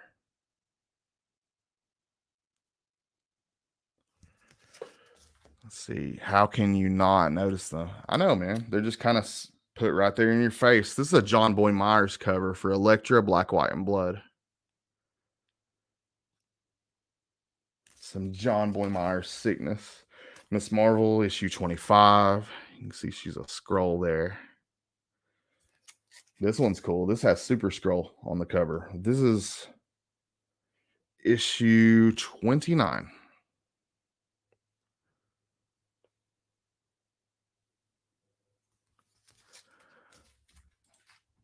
Trev says one of my favorite finds was Blackest Night, Wonder Woman 1 through 3, all signed by him. That's really cool. Hell yeah. 50 cent bins. Hell yeah, man. That's how you do it. That's awesome. Here's Miss Marvel issue 15. That one's pretty cool. MODOK cover. I like MODOK. People shit on MODOK so much, man. MODOK, depending on what comic book you read, was a serious threat. It just depended on what time period, what comic books you read. I've heard so many people that like I thought knew a lot about comic books say that MODOK's a joke. Dude, it depends, man. If you know your comics, MODOK was a serious threat at certain points. So nah, man, I don't write MODOK off as a joke. He was a serious threat at one point. And he's kicked some serious people's asses before too. That's an awesome Miss Marvel, Julia Carpenter, Spider-Woman. And this one is for issue 12 of Miss Marvel.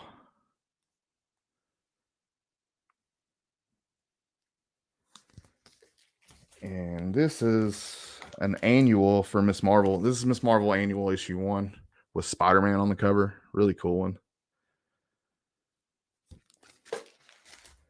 And this one right here is signed. This is Miss Marvel 18. This one I really like a lot. It's got Sleepwalker and Machine Man.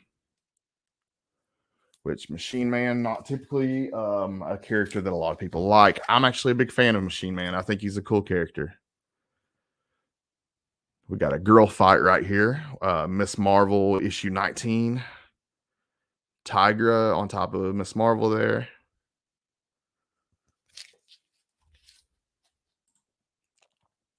Wish I had more female covers like those. Wowzers. It's Greg Horn, man. It's that hyper realistic style. The way that he does the females is amazing.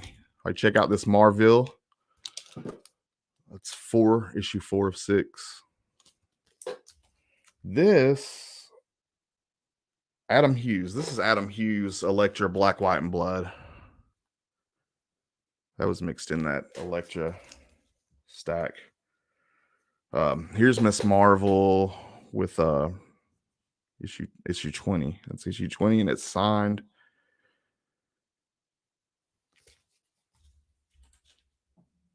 I believe Greg Horn gives issue 12's cover art as an art print only to military. Oh, that's cool. That's really cool. Here's this is hilarious to me. Okay. Virgin Comics, Virgin Records, Virgin as a company decided that they were going to start a comic book imprint. I couldn't tell you the exact year, in the early 2000s, I want to say. They were going to start a comic book imprint. Virgin, all right, keep that name in mind. They decided that they wanted to do Jenna Jameson Shadowhunter. I just think it's extremely ironic. But these are really cool Greg Horn covers. But I just find it extremely ironic that a Jenna Jameson comic would be on Virgin Comics. But really dope Greg Horn covers for this series nonetheless. But this is Jenna Jameson Shadowhunter, and that's issue 0. It's a preview issue. And then we have Jenna Jameson issue 1.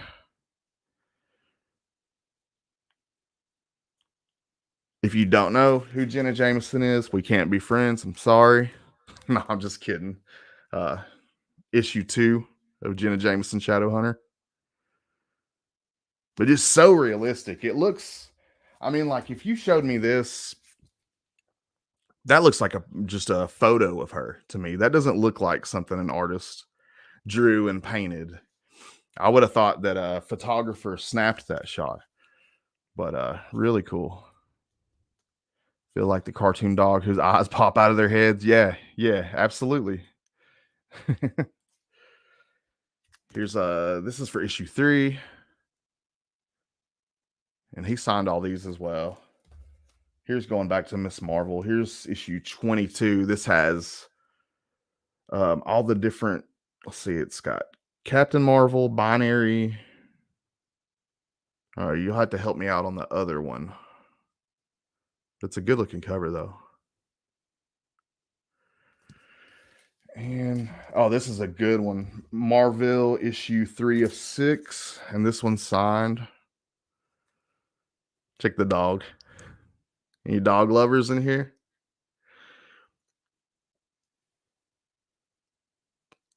That's just a funny cover. And then he signed the volleyball on that. Here's another Emma Frost. And this one's, I don't know, the Emma Frost ones I have are kind of lame, honestly. But that one's signed. So that's cool. There's a lot of the Greg Horn stuff. I also have some Greg Horn She-Hulk. Some stuff that he did on She-Hulk. But there's a lot of the Greg Horn stuff that I have. Let's see.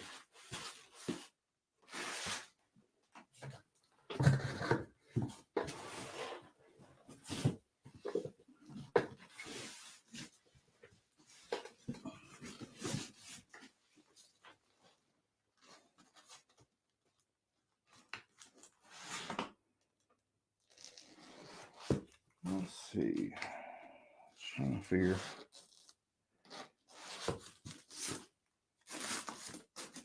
That's stuff I've picked up recently. The new She-Hulk run. Some She-Hulk stuff. We'll go through some She-Hulk. Sensational She-Hulk. Just all kinds of different She-Hulk. Yeah, I got some good She-Hulk stuff. We'll look through some She-Hulk if you guys want to. If you don't want to see She-Hulk, I don't have to show it. I can do Spider-Man or something else.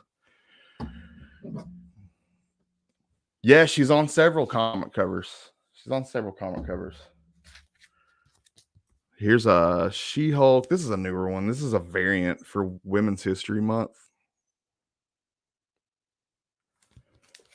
If you guys want me to skip She-Hulk, I can do something else. Just let me know.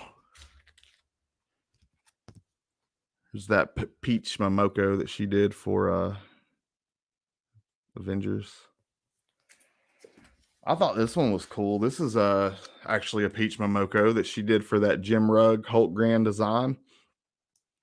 Which, if you're a fan of Hulk, that's a freaking must read. If you haven't read this book, go grab it. Go grab it. Your shop probably has it in a used bin or something. But if you are a Hulk fan, I highly recommend this book. It just kind of shows you Hulk throughout history, and it's really a best of book, honestly. But it's awesome. The art's just really cool. Here's another Peach Momoko. I fell down the Momoko rabbit hole for a little while, but I recently sold a lot of my Momoko covers. I just held on to some of the ones that I loved and sold the rest. But at one time, I had a good short box full of Momoko stuff that I sold. This is a beautiful She-Hulk cover. This is one of my favorite She-Hulk covers, actually. It's a really pretty Marvel Age cover it's Marvel Age 76. If it's a book that maybe you want to seek out yourself or something. Let's see. This is a lot of Sensational She-Hulk. I'm currently collecting this run. I'm missing some of the big keys, but I have a lot of this run though. But if you guys want to see something different, let me know, man. I can show y'all Dazzler. We can do Spider-Man. We can do whatever, man. I can show y'all some blanks. Just see what kind of crazy blanks I have. Or I can just pull out a box of mixed books, whatever. But I'm just hanging out, man. We're just hanging out, showing off, talking comic books, doing what I love to do. Thanks for you guys hanging out. That's cool. She-Hulk for issue 18.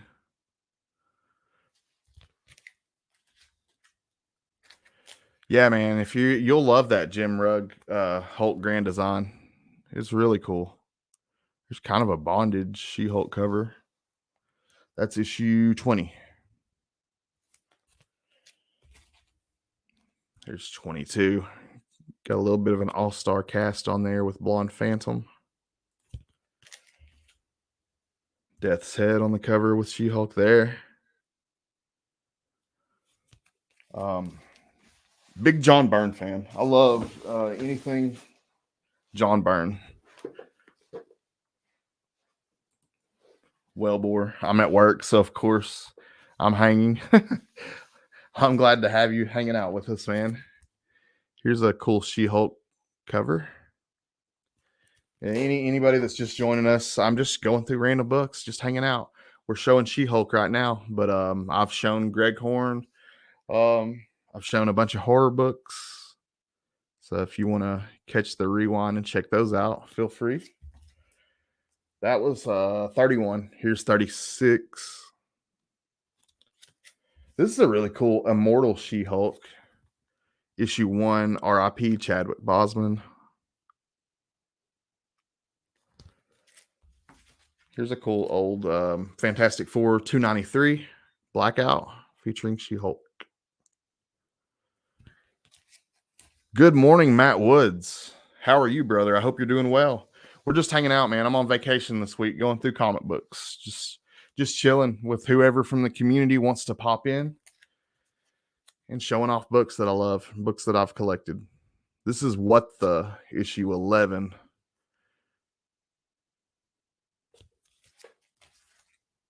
Sensational She-Hulk is a trippy read. She's got a weird rogues gallery, Ruby Tuesday, and just unusual rogues gallery.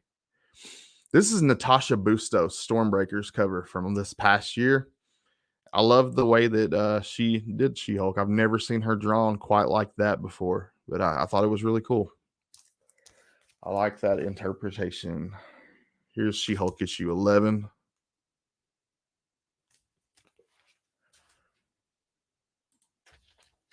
Love to collect later year newsstand books. Yeah, if I have the choice, of course I'm going with the newsstand if it's in good shape. And if I have like the direct and I find the newsstand later, I usually will pick up the newsstand as well. Here's She-Hulk issue 12. There's 13. Kind of a weird cover. This is probably I'm not going to say my favorite, but top 3 favorite She-Hulk covers of all time. This is Marvel Fanfare 48. Check that out. Just a beautiful She-Hulk cover. Yeah, I love that book.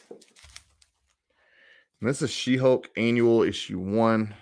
You can see this is actually Mirka Andolfo's version or interpretation of She-Hulk. You may know her from Sweet Paprika, Unnatural. Ain't that the name of it? Unnatural? Yeah, I think so.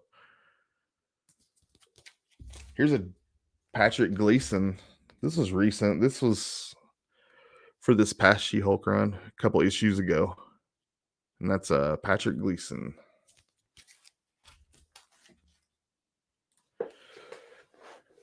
I remember when collectors wanted to stay away from the newsstand books. Times sure have changed on that issue. Yeah, actually, yeah, they have. Newsstand, that wasn't ever the last time around when I collected in the 90s.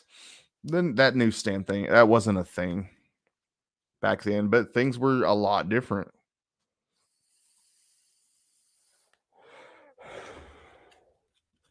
I hope all you guys are doing well this morning.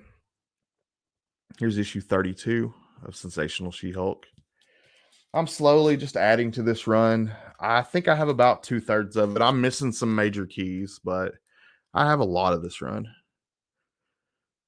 I actually need to go through and figure out exactly what I'm missing from this, like I did the Dazzler run the other day.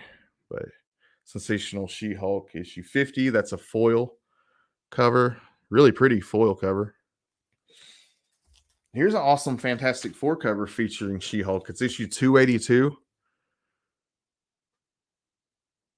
And that was when she was a part of the Fantastic Four, taking Ben Grimm, the Thing's place.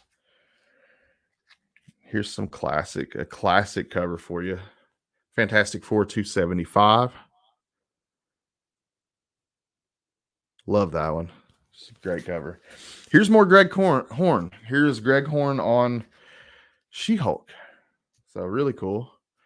This is kind of a funny cover. I love the pinup style that he chose to do She-Hulk in, but check the horse in the background. Really weird. That's a beautiful cover, though. I also have the cover of her and Star Fox somewhere, that controversial issue. I'm not sure if it's in this box or not. There's a Momoko again. This is cool. This is Thing She-Hulk, The Long Night. It's a little short series they had together.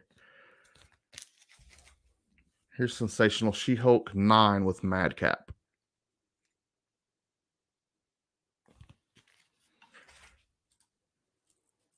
Oh, thanks, bro. I got pretty hardcore into collecting when I jumped back into it. And I don't know. I don't have as good a collection as some of you guys, but I like to think I have a pretty decent collection. Here's issue 8 of Sensational She-Hulk. It's got Nick St. Christopher on the front.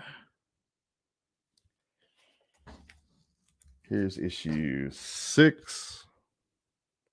But I'm always hunting. That's what I love to do. If I'm not at work, if I'm not with my son, if I'm not with family or friends, that's what I'm doing. I'm always hunting. If you need to find me and you don't know where I'm at, I'm probably in a comic shop. I'm probably in a bin somewhere if I'm not at work. So this is what I love to do. For me, it's the thrill of the hunt. And we were talking about that, me and Rod, this past Monday on Comic Book Addicts. Here's her and Mephisto, issue 28. But we were talking about that this past Monday on Comic Book Addicts, how like people collect in all sorts of different ways and collect different things and for different reasons. And one of the main reasons that I collect is just the thrill of the hunt. All these books I found, 90% of my collection I found in person. I'm not going to say I've never ordered anything because I do order stuff all the time. But 90% of my books I've found myself personally. I've pulled out of bins myself. All my major keys I've pulled out of bins myself. It's the thrill of the hunt for me. It's when you finally find that book, the rush that you get, the the endorphin release that you get from finding the books that you've been struggling to find for a year or just whatever, that's what it's all about for me, is the hunt and the rush that I get. And when I'm in a slump and I haven't found anything good for 6 months, always in the back of my mind, I'm thinking about the good times when I did score. And that's what keeps me going, man. That's what keeps me the finding the Savage She-Hulk issue 1 newsstand in a dollar bin, finding the Toy Biz second print Spidey 29.99 issue 1 in a dollar bin. It's finding those books. That's what drives me to keep hunting. I looked on YouTube about what to do with my childhood collection. Turns out all I had to do was add to it. Yeah, that's the solution. Just add to it. And Trev agrees. Same, Scott. The hunt is the best part. For me, it is, man. And people collect for different reasons. Some people sit on the comfort of their own couch and just order the books that they want offline. And there is nothing wrong with that. I do it myself sometimes. It's just, for me, I love just going out and finding them myself.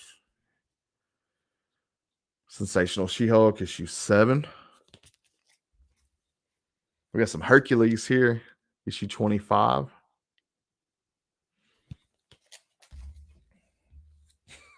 Got a little midget She-Hulk right here with Wheezy.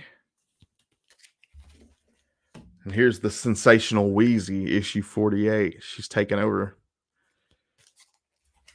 Here's issue 47. Whacked over the head there. This one's cool. It's got Punisher, Spidey, and Wolverine on the front.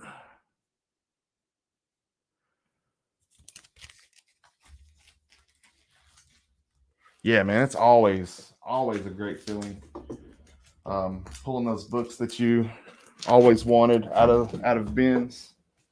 I mean, to me, that's why I do it. That's what it's all about. Ooh, hitting my microphone.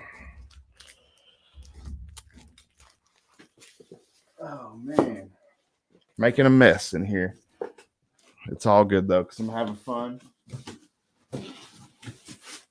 showing off some books. Man, Jimmy G, you picked up anything good lately, man? Here's a She-Hulk Ceremony. This is a 2-part series. And here's part 1. Some cool covers on this. There's part 2. So I found that at a flea market like a year or so ago.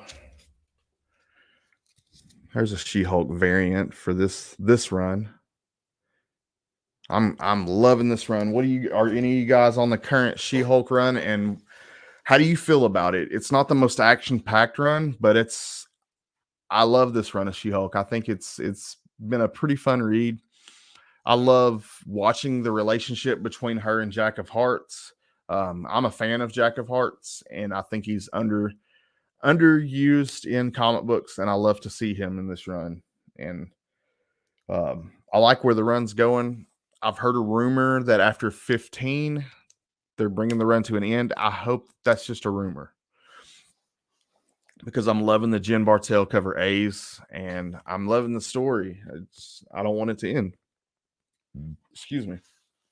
There's an Art Germ cover for Sensational, or not Sensational She-Hulk. It's a homage of Sensational She-Hulk, but that's from the newest run. Here's an extreme variant.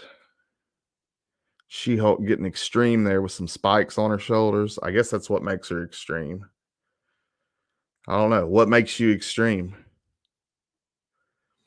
If I put spikes on my shoulder, am I extreme S-Von 82?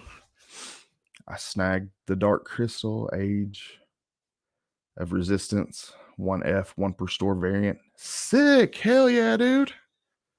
That is awesome, man. There's a She-Hulk cover with Hellcat and Steve Rogers. That's from volume 3, I think. This is from, volume 3, issue 5. If you guys get bored of She-Hulk, just let me know. I can switch it up. Here's a demonized variant. Really cool homage.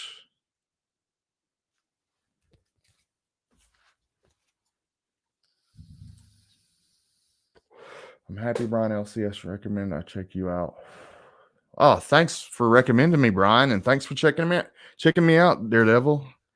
Yeah, dude, glad to have you, man. Everybody's welcome here. Anybody that loves comic books and anybody that likes hanging out and talking comics is always welcome. Welcome here on this channel. The Artgerm cover is fire. Yeah, Artgerm pretty consistently puts out fire, right? I think that's pretty much agreed across the comic book community. Dope, sensational She-Hulk issue 1 newsstand.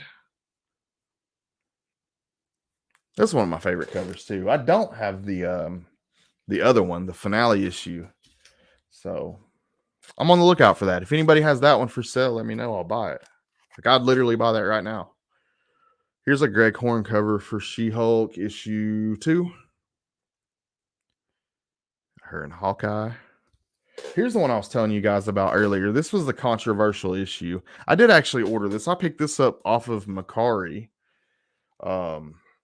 And this is issue 6 with her and Star Fox. And this was the controversial issue because they're talking about whether or not she slept with him because he used his power on her or not.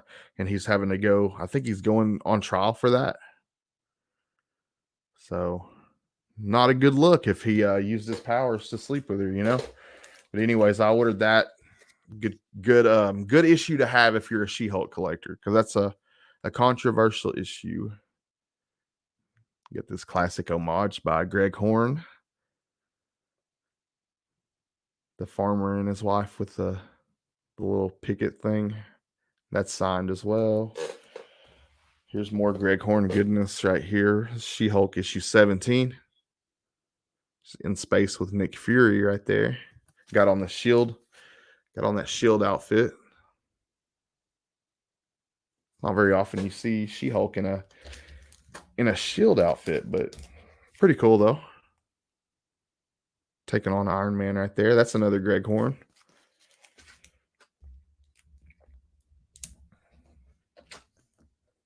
The hell, God. Okay, here's She-Hulk issue 32, and that's got Super Skrull on the front. 32. Got to look that one up and see it. Absolutely gorgeous. You talking about the one with Star Fox? That's a really dope cover. If so, yeah, I love that cover. I had to special order it because I wasn't finding it in the wild. Certain books I just have to break down and order eventually. It just be like that sometimes, you know. Sometimes you just can't find them. Here's a cool Scotty Young cover. I don't buy a whole lot of Scotty Young just because I love his work so much. Honestly, he's an artist that I purposely don't buy because I love his work so much. I'll get sucked in. I'll end up having to buy all his covers, and that's just an extra $4 on every Marvel title that I pick up, and I can't be adding money like that on there.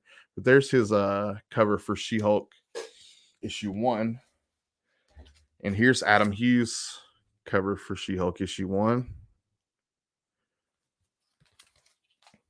Right now, can't spend on comics, so I'm getting my itch scratched with you, brother. Dude, anytime you want to see comic books, man, I'll show you comic books all day long. I love to do it. That's what I love to do. Here's issue 2 of the new She-Hulk run. I don't know who did this cover, but it's beautiful. I love the way they did her facial expression. But yeah, that's a really cute She-Hulk right there. I like whoever did the cover for that. If you know who did that cover, let me know in the comments. Here's a She-Hulk. Let's see who did this. Jen Bartel. And this is a Miracle Man She-Hulk variant. I'd never seen her with Miracle Man before, so I picked that up. Here is, and I actually have the real version of this in a newsstand, but I picked up this facsimile so I don't have to read my real one. So that's the Savage She-Hulk issue 1 facsimile. Here's Sensational She-Hulk issue 5, featuring what appears to be the Flintstones. Here's issue 4, and this is featuring Blonde Phantom.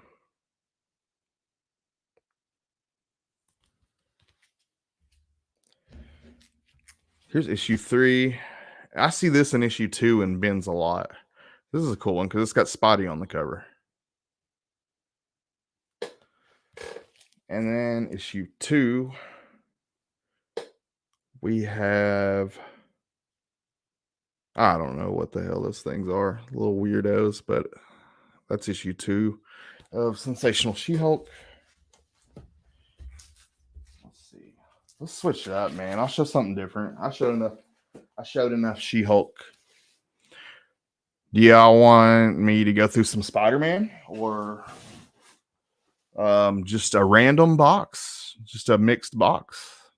I've got some Dazzler right here. We could look at some Dazzler.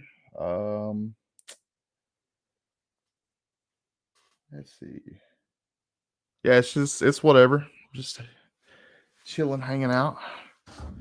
Here, I'll grab a random box.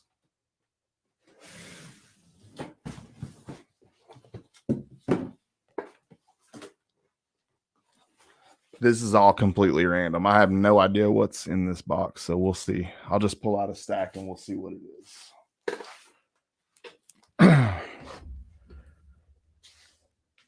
But I appreciate you guys hanging out, man. We've been kicking it for a couple hours, showing off some books. Still got a couple people in here chilling with me, and I appreciate it.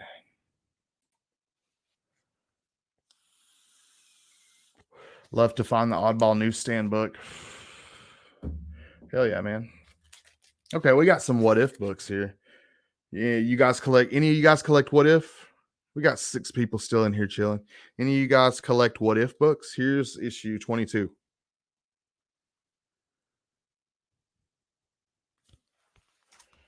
Let's see, we got issue 18. Oh, I guess I could tell you guys what the What If story is in it. This is what if the Silver Surfer had not escaped Earth. Pretty cool. This is what if the Fantastic Four battled Doctor Doom before they got their powers. I suspect that would have ended up bad for them.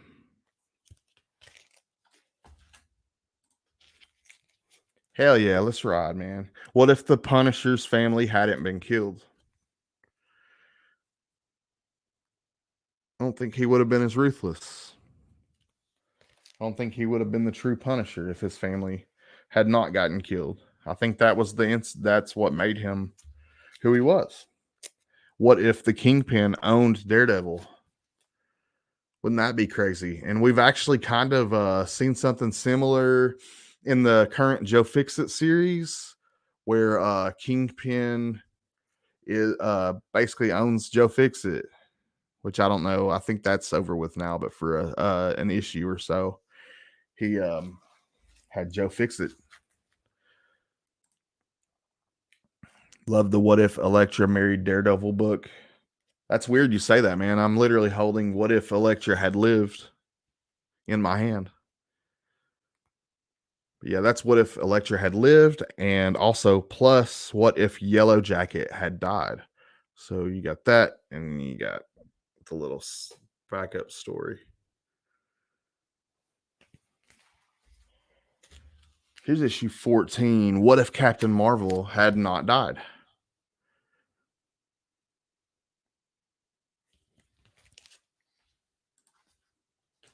Enjoying your show. I like the chill pace of you showing off your books. I'm doing a little office work while you were playing in my office. Thanks for being awesome. Dude, Matt Woods, man, thank you. Thank you for showing up. Thank you for hanging out. Thank you for supporting me, man, when you have the free time. And I try to do the same for you whenever I see that you're live or I see that you have uploaded something to YouTube. I always try to support you, man. You're a great guy. And I've enjoyed getting to know your channel as well. So I thank you, man. This is What If number 41. It's what if Submariner had saved Atlantis from its destiny. And I think that's a pretty cool cover. Yeah, man, there's nothing that I would rather do. Um, aside being with loved ones or something like that, than be hanging out with you guys and showing you guys comics, man, and just talking about comics. It's what I love to do. Here's a newer what if. This was a controversial issue. This was what if Miles Morales became Thor. This was, if you don't know, this was controversial because they basically made Thor really ghetto and they were using stereotypes, kind of using some black stereotype stuff. Um, Thor's Mjolnir was graffitied up. Um, they had Miles as Thor rapping like these cheesy lines. It was bad. I think it was I don't know. I thought it was okay, but I just thought it was cheesy, but some people thought it was done in poor taste. Here's a cool one. You guys are going to like this one. This is What If 11, and it's what if the original Marvel bullpen had become the Fantastic Four? And you got all these classic greats as the Fantastic Four. So that's a really cool one.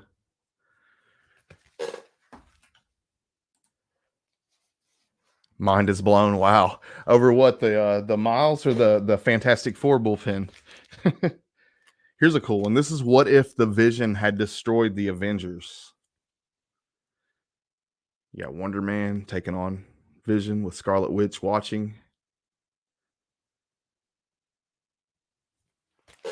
Here's a newer one. This is another what if with Miles Morales. This is what if Miles Morales had become Wolverine. This was was it 4-part or 5-part? It was either 4 issues or 5 issues this past year. A what if series featuring Miles Morales. It was a lot of fun. There was what if Miles became Hulk? What if Miles became Wolverine? Thor. God, there was another one. There was one more. And then I think they did an issue to wrap it all up. I don't know. I think that's how it went. Here's a cool one because I also collect Venom. I got a ton of Venom too. If you guys want to look at any Venom, but this is what if issue 44, and it's what if Venom had possessed the Punisher. That'd be an absolute sick nightmare. Cool cover though, pretty cool. This one's funny. This is hilarious. This is what if issue 34, and this is what if no one was watching The Watcher. And this is supposed to be a humor special. That's just supposed to be a funny one.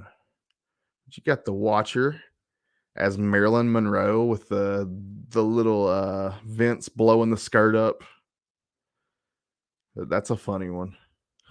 But that's issue 34. This next one is for my Spider-Man fans. This is what if 31, and it's what if Spider-Man had kept his cosmic powers. This is one of my favorite versions of Spider-Man. People love the black suit. I love Spider-Man as Captain Universe. That dude is a badass. But you get to see him in this book. So that one's awesome. That's issue 31.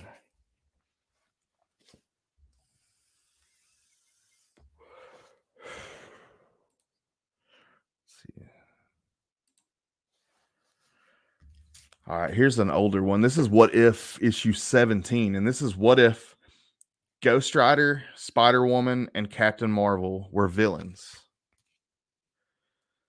So you get to see what would happen if these three wreaked havoc.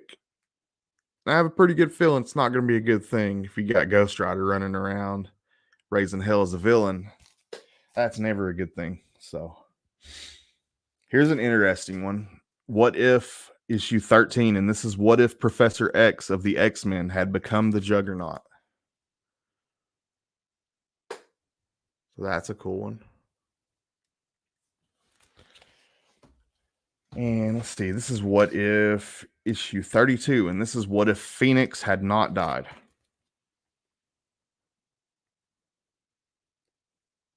Any of y'all collect what if? Do we have any what if collectors? This is what if issue 12, and it's what if the X-Men had stayed in Asgard. We got a Throg cover right here, and also Storm.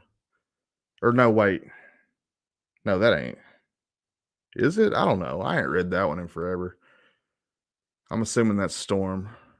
But we got Throg there, which is really cool. You don't get Throg covers too often, so that one's awesome. Let's see what we got now. I think this is. Oh yeah, this is a good. This is.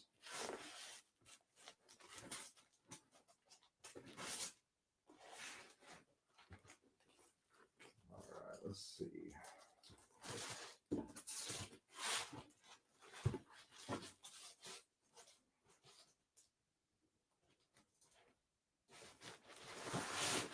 All right, cool. Here's a good little stack.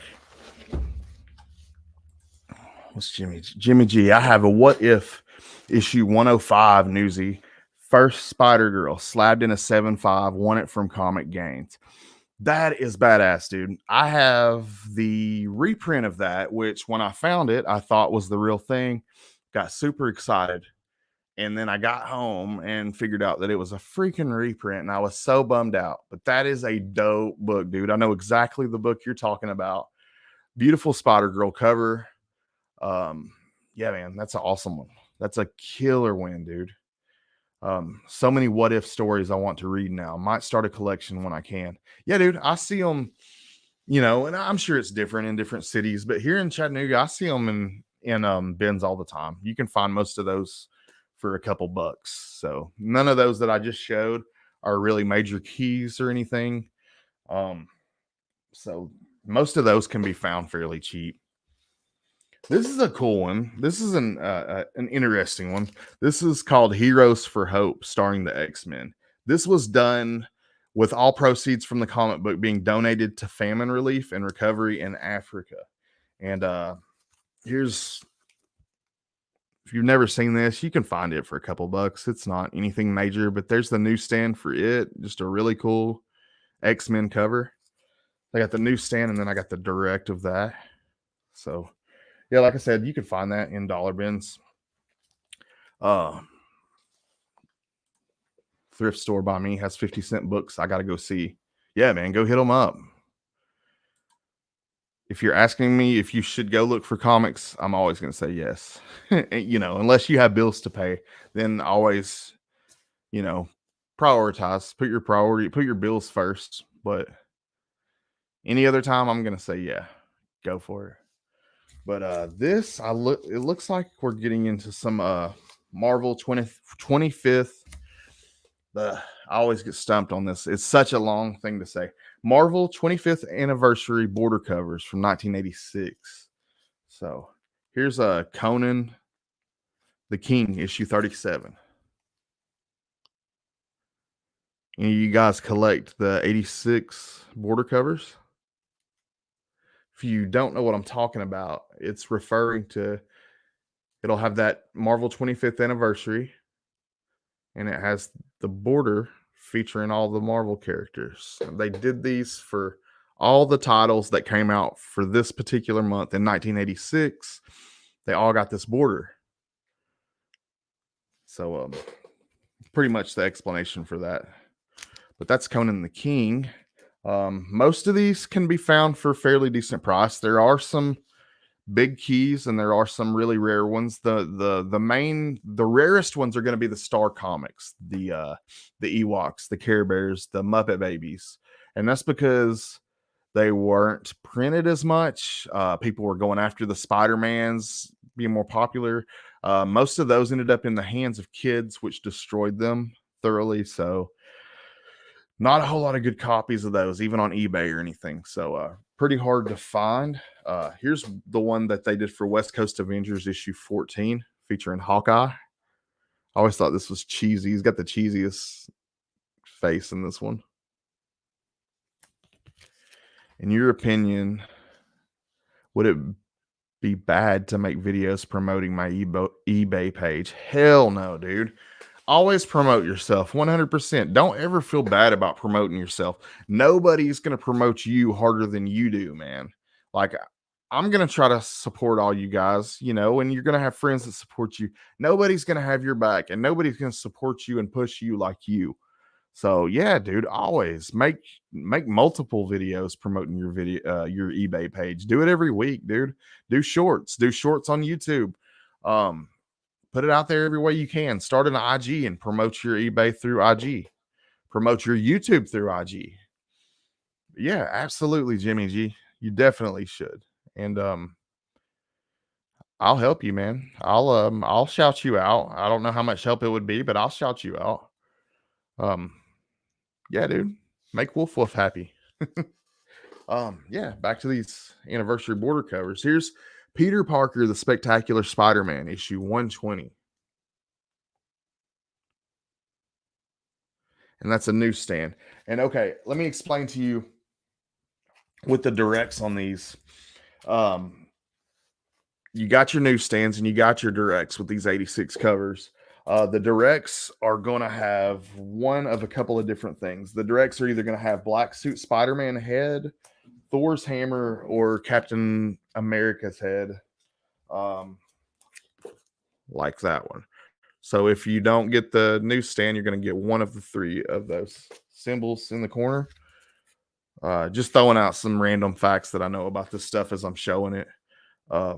Fantastic Four issue 296. This one's featuring the Thing, Ben Grimm.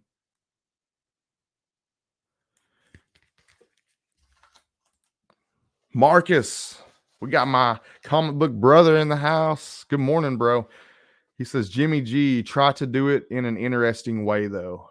Yeah, of course. Obviously, want to make it entertaining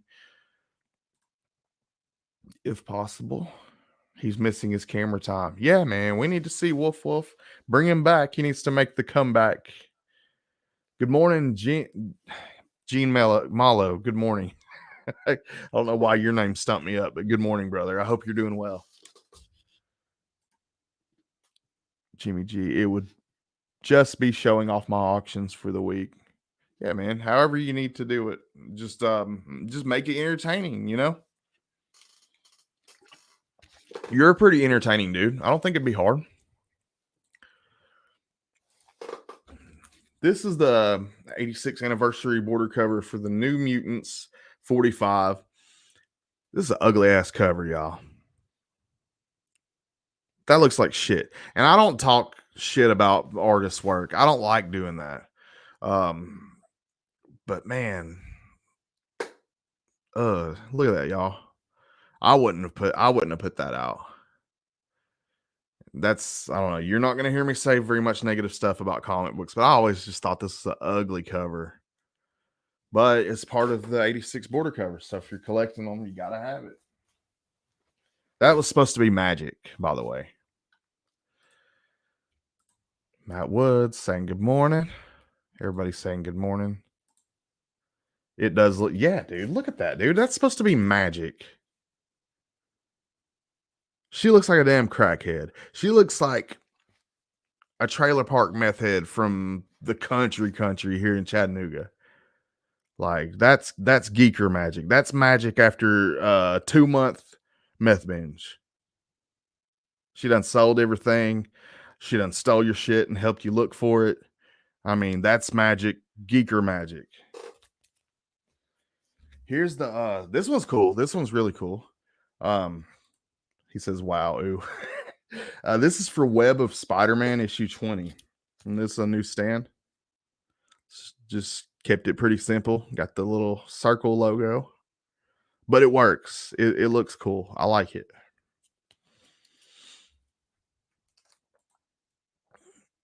Is that a Barry Windsor Smith New Mutant cover? I believe so, Matt Woods. I believe so. Here's a cool one. This is actually a key, and it's First Marauders. This is the First Marauders. So this one's $15, $20 book. This is a really cool one, though. Uncanny X-Men 211. But any of you guys that are just tuning in, just a random comic book live. I'm on vacation this week. Was bored this morning, so I thought I'd just hang out with you guys and show off some books. So don't really have anything planned. I'm just showing off anything you guys may want to see and just doing what I love to do. And this next one, this is beautiful, y'all. This is Arthur Adams. Just an Arthur Adams classic cover. This is a key because of that. It's Classic X-Men issue 3. If you ever see this, grab it. This is just a beautiful Storm cover. Look at that. Arthur Adams goodness from 1986. But I love that cover. That's one of the prettier covers from out of these 86 border covers. Just a beautiful cover. And it's got that black symbiote Spider-Man head in the corner there. Here's Avengers 273. We got some Black Knight action. That one's pretty cool. Like I said, I have most of these covers. I'm missing the real big ones. And I don't care. I don't care. I'm not trying to get the Ewoks one. I'm not trying to pay a fortune for it. The big one that I want to get that I don't have is Muppet Babies. So anybody knows anybody that's got a Muppet Babies for sale? I'd give some good money for a nice copy. Here's Incredible Hulk 325. This one's kind of funny. He's got a weird expression on his face in that one, but I kind of like it. This is the one for Incredible Hulk. There are many homages to these 86 border covers too. And I have a couple of them. I'll show you guys. Here's the one for Iron Man 212. And he's in that, I think it's the Silver Centurion armor. Is that what that one is? Correct me if I'm wrong. I'm sure Marcus knows. Marcus, which suit is this, man? Is this the Silver Centurion suit? Or am I dead wrong? But that's a cool cover, though, nonetheless. Here is... This is an homage. This was for Boris the Bear, issue 9. And it's a 86th anniversary border cover homage. Okay, yeah. Marcus says, yep, Silver Centurion. Cool. Yeah, there's an homage for Boris the Bear. That's pretty cool. And here's another one. This is for Thor. This came out like in the early 2000s. For some reason, I want to say 07, but I might be dead wrong. I probably am. I might be pulling that number out of my ass, y'all. But there's an homage to that. And then some just random books after that. We got, let's see, Secret Wars 11 newsstand. Got some Punisher Warzone. It's that die cut cover. Which I'm not really, that's a gimmick I'm not a fan of. I don't care for the die cut covers too much. Any of you guys fans of those die cut covers? Like that Wolverine with the rip in the page. There's some Spider-Mans with the die cut covers. There's Supermans with die cut cover. Just not a big fan of the die cut covers. And also, what do you guys want me to show next? What do y'all want to see? Just some random stuff? Here, I'll pull out another stack of some.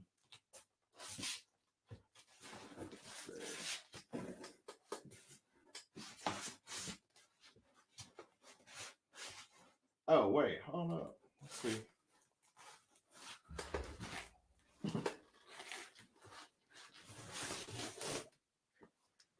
All right. We got some, just a random stack.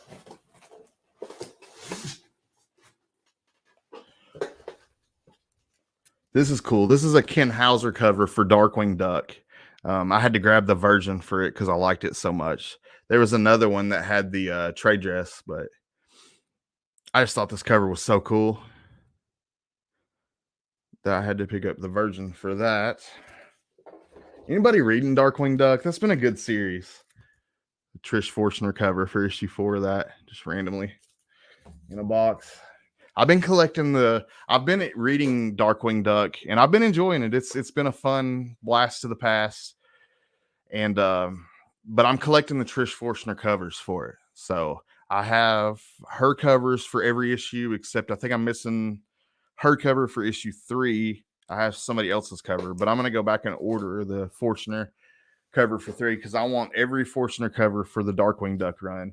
And then eventually when I meet her one day, I'm going to get her to sign some of them, hopefully. Here's shit. Is that First Crossbones? It's either first cameo or first full Crossbones, I want to say. Oh, it's hard to remember all this shit. Random Daredevil goodness. I don't think that's a key or anything. Here's more of my border covers. I knew I had more than what I had showed you guys. This is for Amazing Spider-Man 282. I knew that seemed like I got through with those way too quick. That's the one for Amazing Spider-Man 282. Add those to the other ones. All right, here's the one for Conan the Barbarian 188.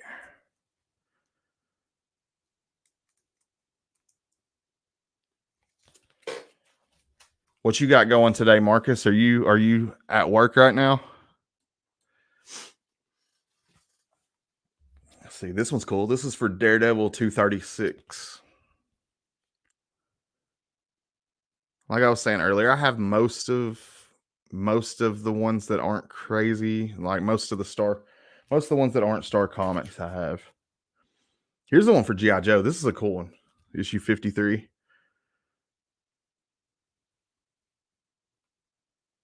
G.I. Joe's been talked about a lot here in the last couple of weeks because of that Void Rivals. I picked up my copy of Void Rivals. Did you guys pick up Void Rivals this past week? I hope so. I really think it's going to be big. Like I think it's going to be a really big thing, and I wanted to be sure that I got in on it. Honestly, I wished I'd have picked up some ratios for that first issue, but I didn't. There's X Factor issue 10.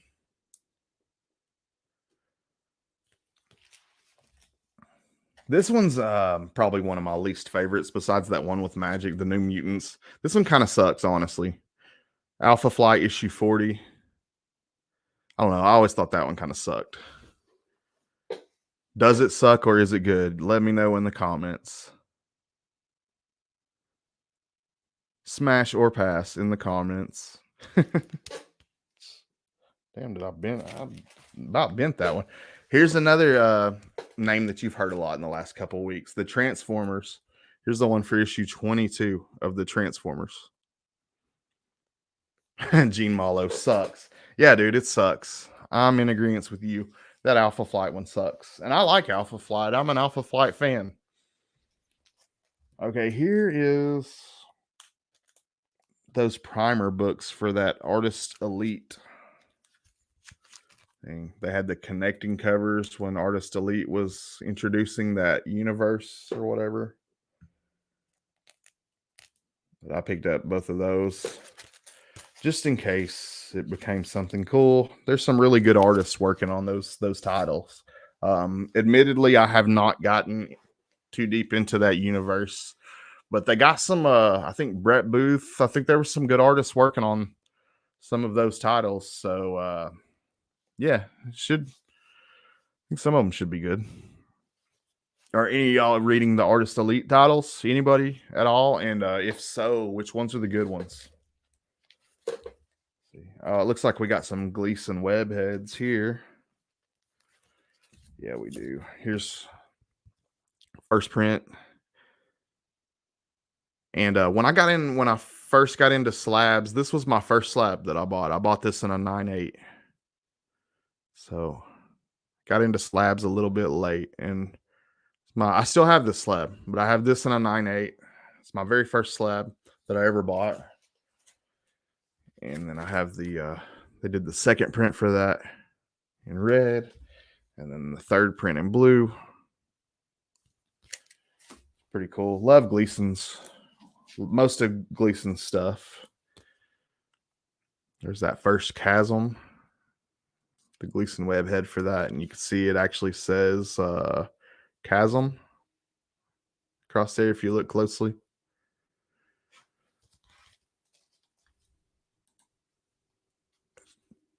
That's the one I'd like to have. I have the second print. I had 2 or 3 of these at one time. I know I gave away one that I had to this dude Chris. If I still have another one, man, I may send it to you. Let me see if I still have an extra copy of that. Here's the Gleason for that Venom 200. The Eddie Brock Gleason webhead. Here was one of my favorites. And this one, I don't know, man. People weren't as blown away by it as I was, but this was one of my favorite of the webheads. This was for Carnage, Black, White, and Blood. I'd like to have this one as a slab. I have the Chasm one as a 9/8 slab also, but I'd like to have this one slabbed in a 9/8. And then the second print, which I thought was even cooler. I think the Carnage looks good against the white background. But this is the second print for that one. You got the Carnage one, Gene?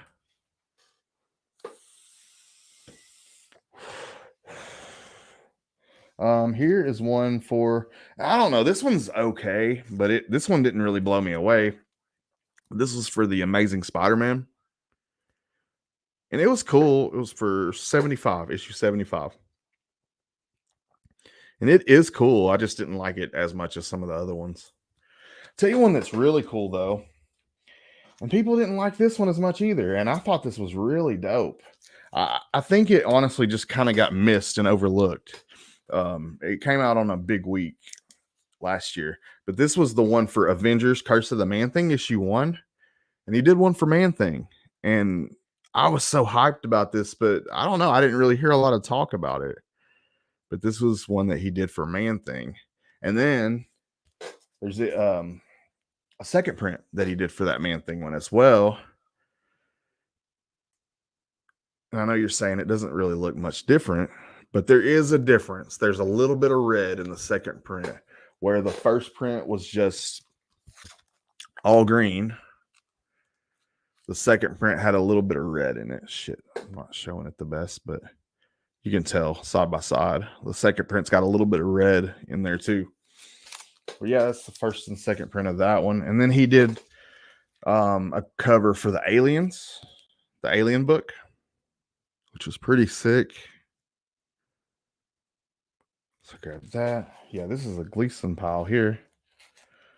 Here's a fine art variant that he did for Black Panther, which is really cool.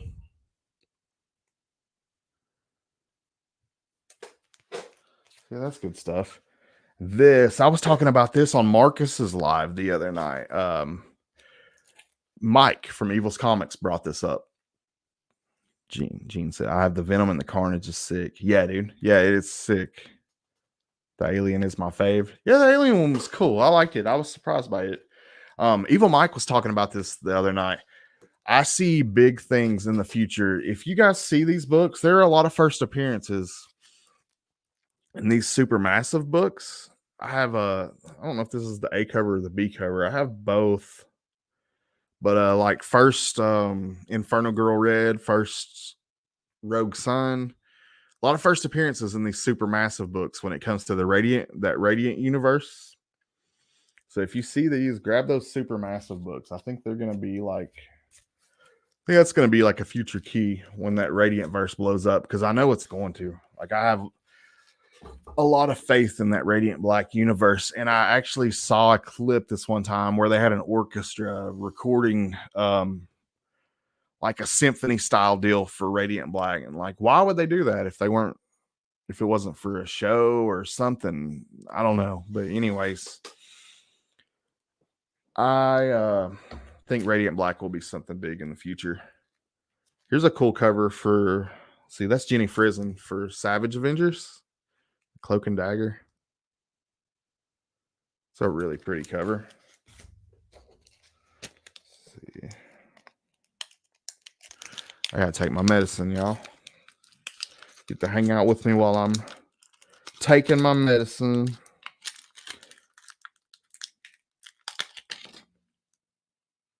I take this medicine. I'll show it to you. It's this little strip. I have to take them every day. It basically blocks the opioid receptors in my brain. Like, even if I relapsed and tried to use opiates, this acts as a blocker. It blocks the receptors to my brain. Put it right under my tongue, let it dissolve away. Tastes disgusting. It tastes like freaking pine sol, but it blocks the receptors in my brain. It's part of my recovery. So So you guys got to watch me take my medicine. Here's Blade Runner issue 1 Marvel Super Special. Any Blade Runner fans? Here's one of my favorite artists. Dude, what the fuck? How did that get bent? Damn it. Okay. My newly creased Sheena Queen of the Jungle, Joseph Michael Linsner cover. I love Joseph Michael Linsner. His artwork's beautiful. The way he does the female body is just perfect. He doesn't like just a little thick. He don't do skinny, just a little thick. But I think he does the female body perfect. Just a really cool cover for that Sheena Queen of the Jungle. It's got Liefeld from Moon Knight. Rob Liefeld. We got some Amalgam comics. This is Wonder Woman Storm mixed together, kind of. Amazon issue 1 on Amalgam. If you do find an ASM Gleason first print and send it to me, I'll be forever grateful. Want to try to put the whole collection of webheads together. I'll see what I got, man. I know at one time, because I'd bought 3 copies in one day, and I know I sent one. I said Chris earlier. I sent it to this dude Corey, one of my copies. I think I have a second copy. Is there a benefit to it besides stopping opioids if you relapse? It's how do I explain it? What's the best way? No. No. I will basically get all the I just took my medicine. If I left the house and relapsed 3 or 4 hours from now or whatever, if I relapsed at some point today, I would get all the negatives from the drug without the good parts. The blocker, it's going to block my brain from absorbing the good stuff, but I still could overdose. So I'm like, I would just be wasting my time. But I know that in my mind. Like, I know in my mind, if I were to say take a hydrocodone right now, say I hurt myself and I legit needed something for pain, I could take a hydrocodone right now, which I wouldn't because I'm a former addict. I could take a hydrocodone right now and it would work for what I needed it to work for, but my brain wouldn't feel the good stuff off of it, if that makes any sense. So there's no benefits for me. As long as I'm on this medication, there are no benefits for me relapsing other than possibly killing myself. So yeah, it just takes away any want whatsoever that I could possibly develop one day or anything like that. It's a maintenance thing. It's just something that I do for peace of mind and to know that I'm not going to go back out and I'm not going to use. I've had so many people talk shit about this medication, and the very people that talk shit about this medication and swore up and down that Vivitrol was the way to go, which is a shot once every 6 months. They swore that was the way to go. I know so many people, once they got off of that shot, went back out and started using again. And I'm still here 3 years later. Granted, I'm still here taking a medication, but I'm still here and I'm still not using. And the medication has been a help for that. And I mean, it doesn't help me mentally. I'm still fighting it mentally on my own. It's just helping me in some other ways. And yeah, I don't know. Like, I think it's a really good thing. I'm all for medically assisted treatment if done right. I appreciate that, man. I appreciate that. Yeah, prevent sudden relapse would have to be planned ahead. I get it. Yeah, man, it's all about just taking preventative steps. And like, even now, knowing that I'm doing good and I'm doing okay, I still have to do things to maintain that. Like, I still see a therapist, counselor monthly. I still see a doctor monthly. I have so many friends that Charlotte, for example, I talked to Charlotte here and there. She still works at Cadis at the rehab. I still have people around me that I can hit up, even, like I got you guys too. But like, I have this whole system in place to keep me from going back. It's kind of just something you have to do, man. You have to. Yeah, and it doesn't matter if I'm 10 years clean, and I'm a freaking millionaire or something. That's even more reason to maintain, because like if you got money to blow, that's even more dangerous.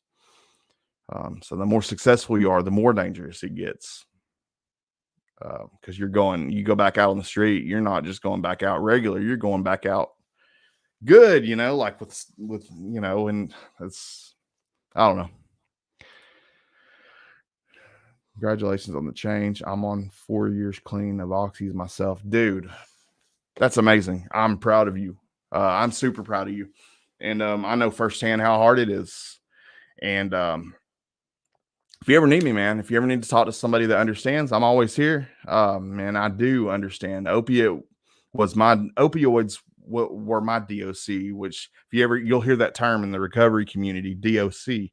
It just stands for drug of choice, what your drug of choice was. Mine was opiates. Loved me some pain pills. I loved the way that they made me feel. And I found other things to replace that now. I don't know. I didn't think that there would be a good life. I didn't think I could live a life and be truly happy without using, honestly, for years, but you can. It's possible. For me, it's video, lottery, terminals, and bars. I've been gambling free for over 10 years, but I still see them from the corner of my eye when I go for a beer.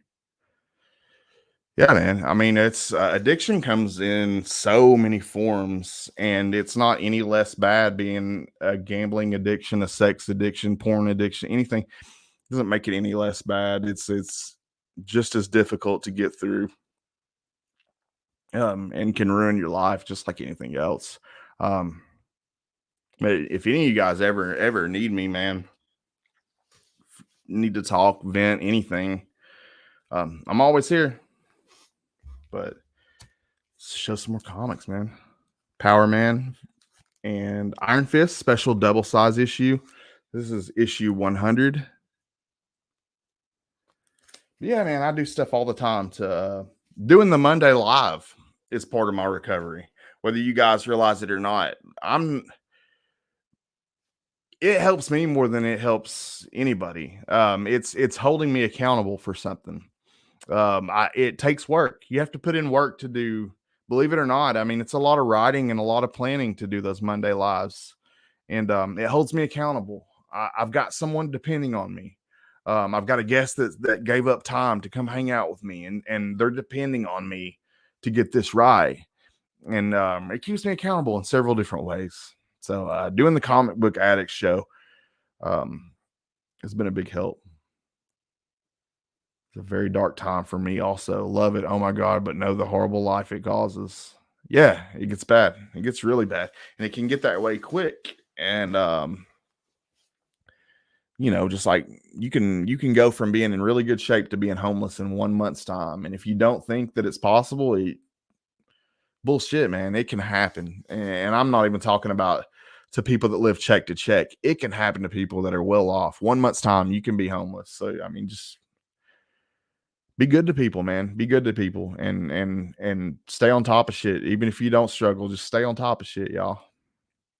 There's certain maintenance that we all have to do, whether you struggle with mental health. There's stuff we all have to do.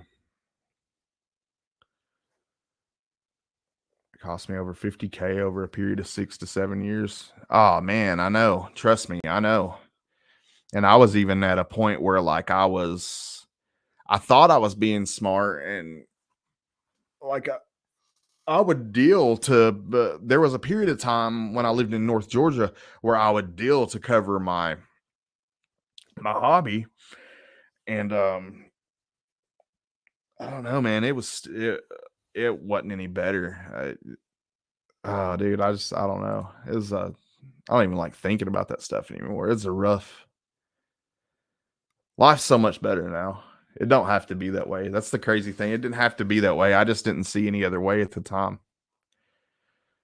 Sadly, my job paid for every script I got for 12 years with led them to more abuse. Yeah. Yeah, man. And like when my daughter was little, I had a good job. Like I've always been a manager in retail. So for years. So like I've had a good job for years. Pretty good job. And when I was in North Georgia, when I was with my daughter's mom, that was just a whole really bad situation. You put a guy who is using my ex-father-in-law was getting just an ungodly amount. He was going through pain management, getting an ungodly amount, something like 240 hydros a month and then like 60 OCs, giving me half of them to flip them to make our house payment. I'm making him think like I'm straight paying the house payment and taking all those. And dude, it was a mess. Like there was so many times my life's just been, and like I don't know. I don't need to really get into shit too deep, but my life's been a mess, y'all. And but it don't have to be like that. It doesn't have to be like that. I was really, really far gone and I'm not anymore. So no matter how far gone you are, you can turn it around. You can turn it around. It can be done. I was facing back-to-back heroin charges, y'all. Looking at serious prison time. And that shit would not have been good for me, man. Some of the tattoos I got, I'd probably get my fingers cut off for having in prison. So if prison's not going to be fun for me, y'all. It's just, I had to change. It's back to back heroin charges. You're doing some time. So I had to do what I had to do to not have to go away for a really long time, and that meant going through a long treatment plan. And I did do some. I did have to do some time. The DA put a hold on me and made me do a certain amount of time, but really is such a great feeling to break the chains of addiction. Please reach out for help. It's out there. Yeah, man. Absolutely, dude. Absolutely. It is out there. I can walk you to it, man. It was hard for me. I had to find the resources myself. You guys got me now. I can walk y'all. I can literally walk you through the steps if you need me to now. I'm trying to be the person that I needed when I was in active addiction for other people. It's Alpha Flight issue 2, y'all. Here's some more amalgam. Check this out. Super Soldier.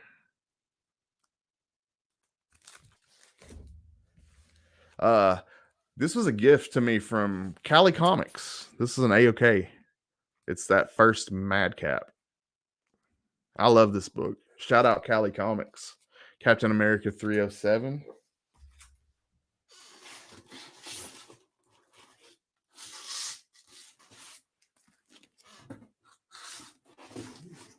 Whoa, shit. I just dropped it. Oh, okay, cool. That scared me.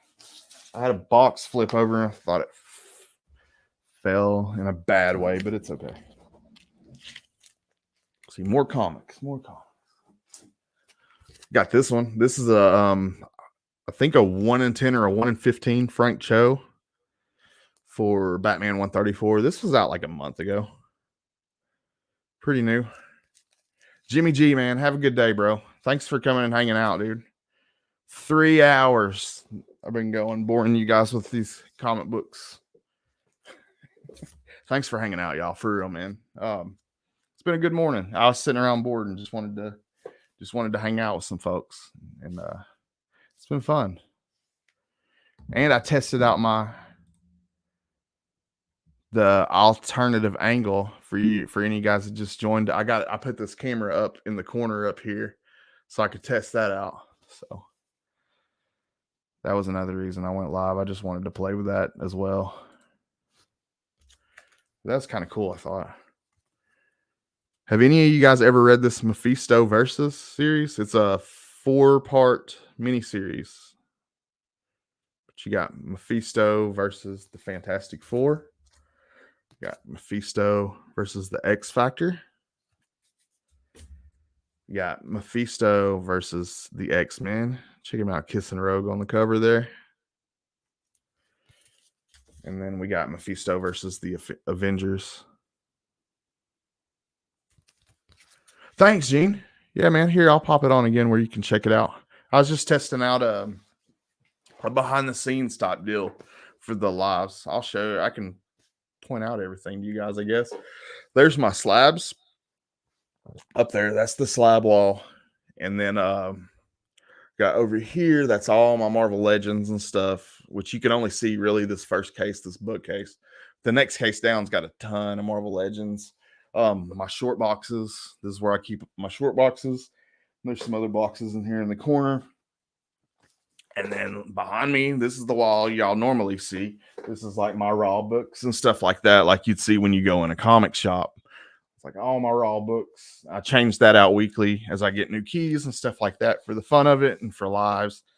And got my Funko Pop display over here in this corner. And then you can't see it on the camera with the angle I got right now, but right under the camera, like if you were to look right down here, I got this massive like Marvel Lego setup. I don't know. I just thought it would be cool to show like a behind the scenes thing. And I wanted to test it out for like future lives to see if it would be something that I would want to do. I think it's kind of cool. Like I like seeing people set up. So I thought maybe other people might enjoy seeing that. So yeah.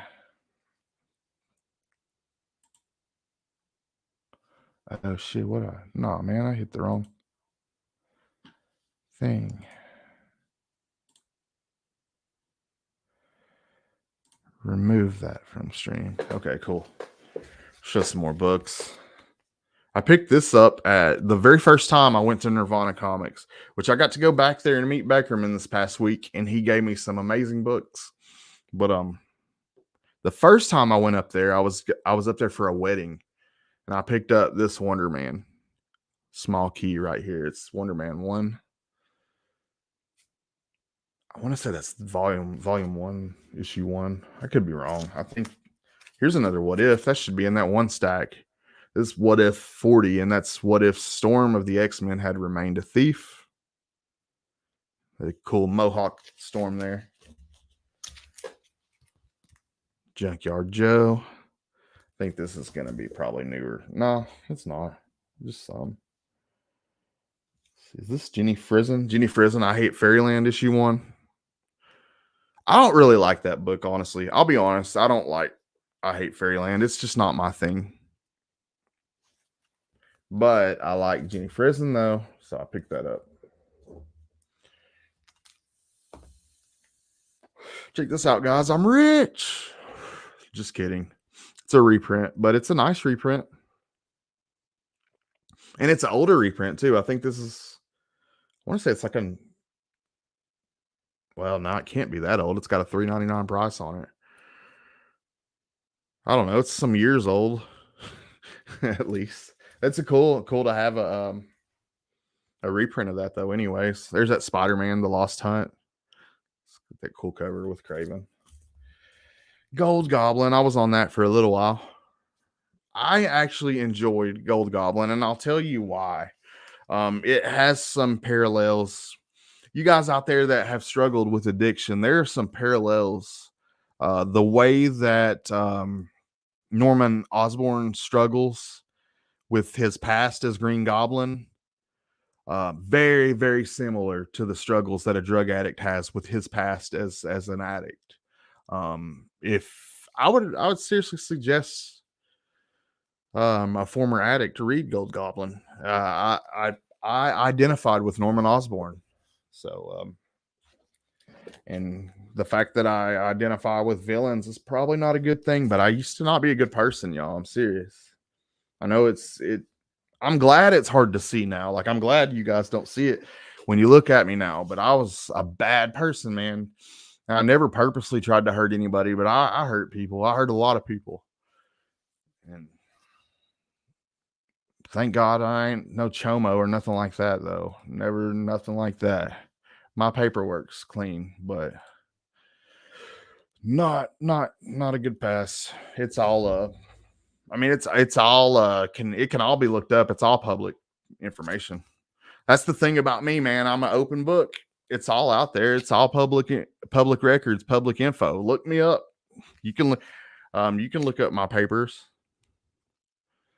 Guardians of the Galaxy, issue 10. It's a cool Angela cover. I'm just really into Angela. Awesome character that McFarlane and Gaiman came up with, I think, together. I think that's what that whole lawsuit was about. And he brought Angela over to Marvel from Image. What you guys know about Mullet Cop? This actually got option. I don't know. It's one of those that got option that I don't have a whole lot of faith in. But this is an optioned book from Scout Comics. It's hilarious too. So if you want a funny read, it's funny. Makes you a better man. Well, as far as what? Like being honest and straightforward, or just not hurting people? Still going, Brian. No, I haven't taken a pee break yet. And surprising, because I've been drinking coffee this morning. Yeah, man, I've been going all morning, just showing books and hanging out. I could literally do this all day. Like I say I could do this all day. Y'all don't know me. I could literally sit here and do this all day, man. Scout does have a lot of good books, Wilbur. Scout has a lot of great titles. The Recount being one of my favorites. Had to shout out Jonathan Hedrick. Proud to actually be able to call Jonathan a friend, man. That's crazy, dude. Like I was a fan of Jonathan Hedrick a year ago. And now I can actually call him a friend. How cool is that? Scotty, if a fire breaks out and you can only save one book, which one is it? If a fire breaks out and I can only save one book, I'll show you. And oh man, it would be devastating. There'd be so many books I would want to save, but I'll show you the one that I would save, and I'll tell you there's a good reason behind it. It's because I could never get it again. Most of these books I could find again. It would be really hard, but I could find most of them. This one, however, I could find it, but I could never get it signed by this person again. I guess if I had to grab just one, I'm gonna grab this. This is a 1 in 100 hidden gem variant for Marvel Snapshot Avengers #1. So it's a 1 in 100. It's got that going for it, hidden gem variant. But what makes this special though? This is a George Perez cover, and it's actually signed by George Perez. And as you know, he's no longer with us, so I could never replace that. So yeah, if a fire breaks out and I can only grab one, that's definitely not my most valuable book, but it's the one that can't be replaced. So I'd probably grab it because I don't have another George Perez verified graded signature in my collection. That's for damn sure. Alpha Flight. I see this in dollar bins all the time. Alpha Flight X-Men #1. He commented on your IG post. Oh, Jonathan. Yeah, Jonathan's awesome, dude. Jonathan's super responsive. If you communicate with him, he'll always come back and communicate with you. He's a really cool dude. Here's She-Devil with a sword, Red Sonja #1. Pretty cool little key. Some Marvel Red Sonja.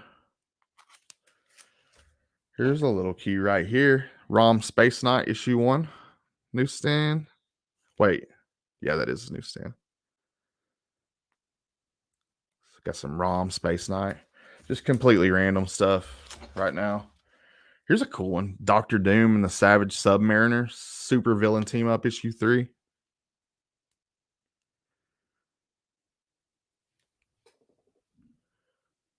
Cool artwork on that cover. I grabbed this. I find this all the time, and I pick it up every time I see it too. I probably got 5 copies of it. Vision and the Scarlet Witch #1.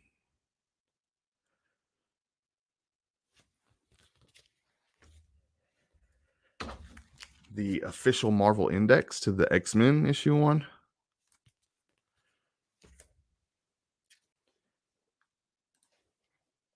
I'm hoping to send in Doctor Strange #1 to get clean, pressed, and graded by CGC. It will probably be mid-grade, but I don't care. Just want it protected. Oh yeah, man. I mean, that's what it's all about. Ultimately, man, you send in the books that you want to. Like honestly, I am a specker, but when it comes to like grading and stuff, I want the books graded that I love. And yeah, man. Cause I found like the books that I've bought that I wasn't into as much that are graded, I end up getting tired of later and just end up selling or trading or giving away but yeah, man, just get your favorite books and I don't know where I was going with that, but here's Darkwing Duck. This is an icon cover. I think this is a ratio, like a Dynamite does weird ratios, so I want to say it's maybe a 1-7 or a 1-11 or something stupid, but love me some Darkwing Duck. And like I was telling y'all before, I've been collecting the Forstner covers for Darkwing Duck. So there's Forstner's cover for issue 1. I want to get her on Comic Book Addicts. I'm just trying to give it some time. And but I eventually want to ask Trish if she'll do Comic Book Addicts one day.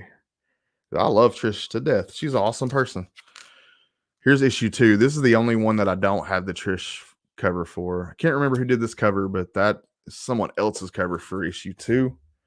But then I have the Trish cover for issue 3. And I am a fan of Trish Forstner's artwork, but even more so a fan of her as a person. And I showed you guys that Ken Hauser Darkwing Duck earlier, the Virgin. Here's the with the trade dress. Dude, what's up? Perry Gaming, what's going on, man? Just hanging out. Been hanging out all morning. Just chilling with the comic book community, just hanging out with you guys and showing off some books. If there's any particular type of books that you want me to show, man, that's just what I'm doing, hanging out and showing some books this morning. I don't know, I got all kinds of stuff. Let's bust out some Spotty. Let's do some Spider-Man. Spider-Man's somebody that everybody loves. It pretty much don't matter who you are. Everybody loves Spider-Man, so I think Spider-Man's a pretty safe route to go.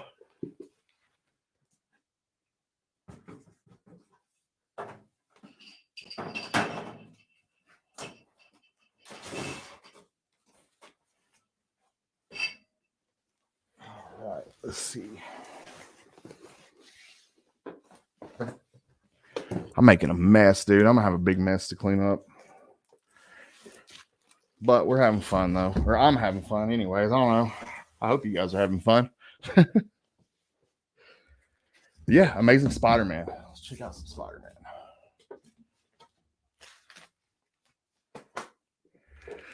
We got some Eric Larson goodness. ASM 348. And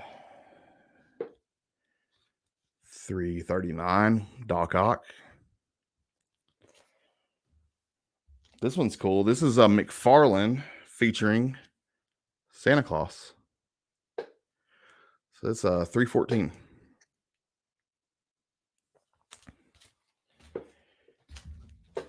And this is 376. This is going to be an early Cardiac appearance. Which I always thought Cardiac was kind of cool. Here's 318. This is another McFarlane.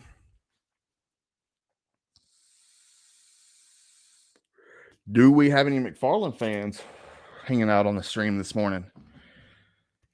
Let's see, this is 317.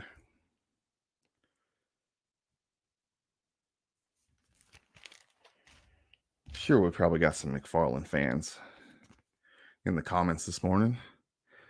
This I actually won from Jimmy G. So still got it. I always keep my books that I get from people in the community. I know Brian's a Spider-Man fan, big Spider-Man fan. He's the main reason why I decided to show these. This is Amazing Spider-Man Skating on Thin Ice, issue 1. It's a McFarlane cover. As you can see, it's got like a syringe and cigarettes and all these bad things. Cool McFarlane cover, though. And here is Chaos in Calgary. We got Spider-Man on a bull, y'all.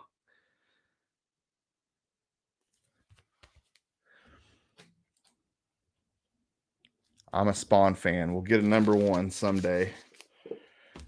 Oh, they're out there, dude. I find number 1s all the time, man. I got like probably, I think I have 4 Spawn 1s right now. One of them's kind of ticked up, but they're out there, dude. Spider-Man Classics issue 1. That's a cool cover.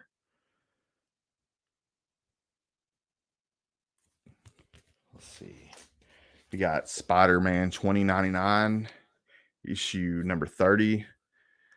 And that's the first, or no, I don't know if it's the first of that character. I forget what that character's name is. If you guys know, let me know in the comments. But they did these covers. There's another one. There's one for Ravage 2099 that they did like this. And then there's this one too, the Spidey 25. And it's got the chrome trade dress and the number on the side there. Pretty cool. Here is more Larson Spidey. That's issue 329. And this is all going to be mixed up. More Larson 330.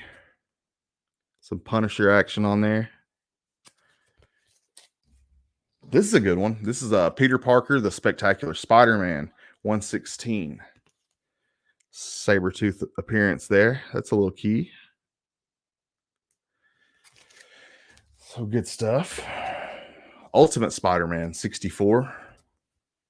Some cool covers in this run. That one's featuring Carnage. We all know what this is. Nice little key right here. Web Spider-Man 32. A lot of Craven talk here lately.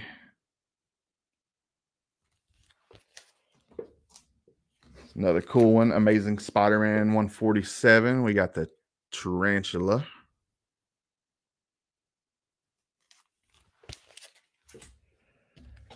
Here's another key. This is ASM 257. First Puma.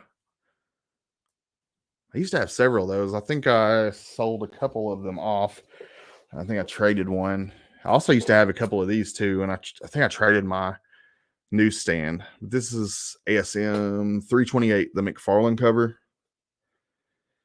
And the cool thing about this run in the McFarlane covers is if it's not a newsstand, the cool thing about the directs with McFarlane is you get these extra little drawings in the corner box. You always do these cool little drawings on the direct versions in the corner box, which I thought was awesome. An awesome little touch. Let's see, most Spidey. We got Spectacular Spider-Man 189. And that's the first print of that. Let's see. Web of Spider-Man 90. And one of these is a first and one's a second, but I can't tell because the room's not as lit up.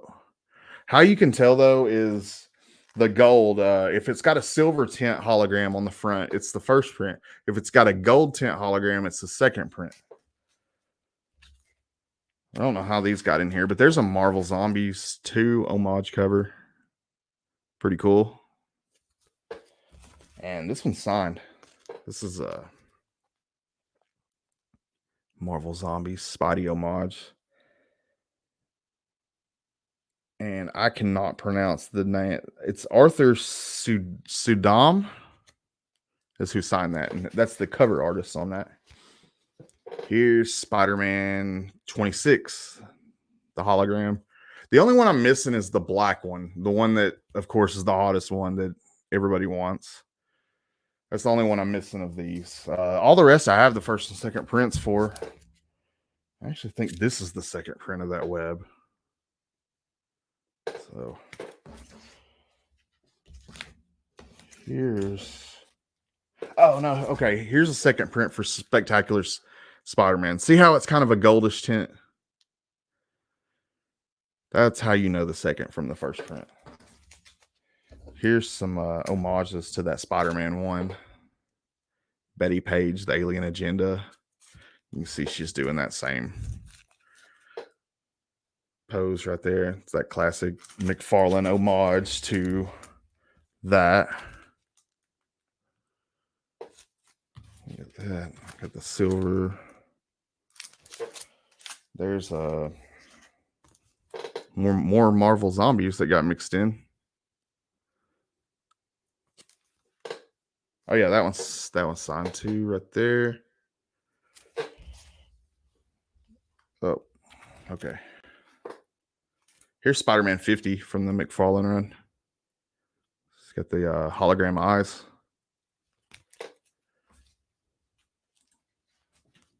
Oh, thanks, Brian. I appreciate it, man. Yeah, it's showing off some cool Spidey books for you. Hopefully you see some that you like. This is a foil cover. Yeah, it's a foil. Amazing Spider-Man 388. And Amazing Spider-Man 251.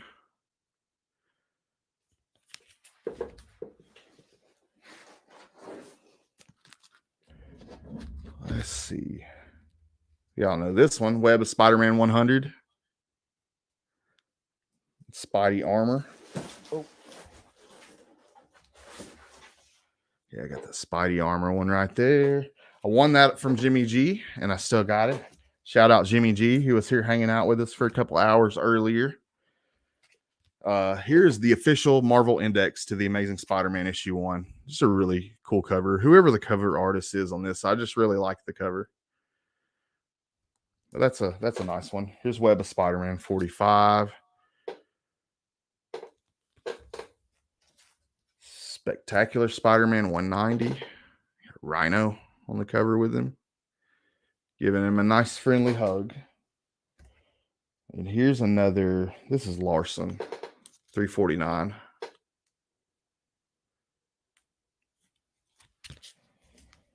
And another Larson 343.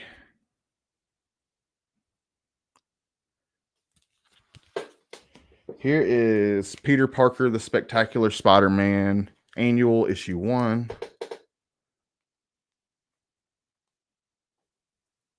It's a little bit beat up. I wish that was in better condition. Amazing Spider-Man.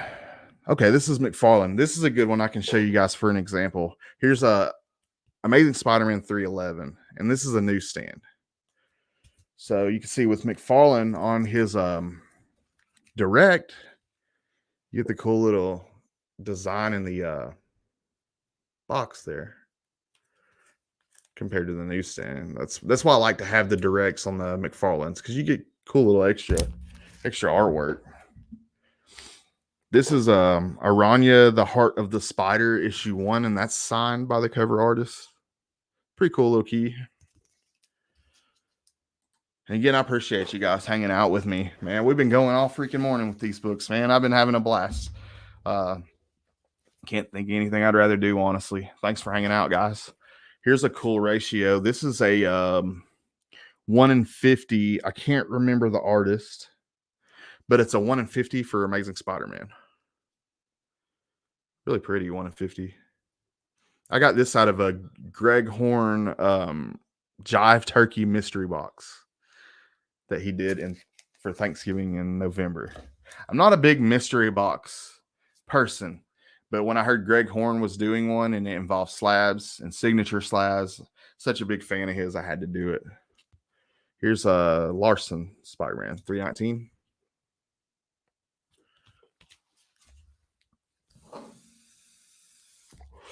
Bagwell. Let's see, this is Bagwell. Amazing Spider-Man. 383.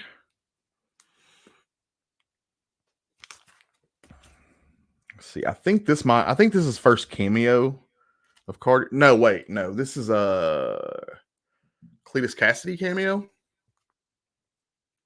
I think first Cletus Cassidy, is that right? Correct me if I'm dead wrong in the comments, guys. Any of you Spider-Man fans? Here's a key. It's $2.99. Nice little newsstand. See, 307 McFarlane cover. Larson, 336. See. Here is McFarlane, another McFarlane for 309.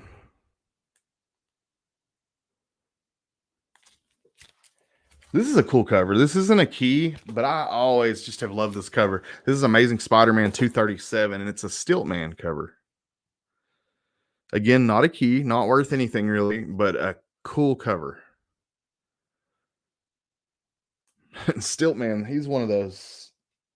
I don't know, what a weird character, but really cool though. I love it. Here's Web of Spider-Man issue 50. Cool cover there. There's another third print of that Webhead. And more McFarlane, 310. Wait, is this Larson? No, it's McFarlane. Any McFarlane I grab. I grab Larson too, honestly. Here's a key. I think this is an early appearance of Silver Sable. I want to say second appearance.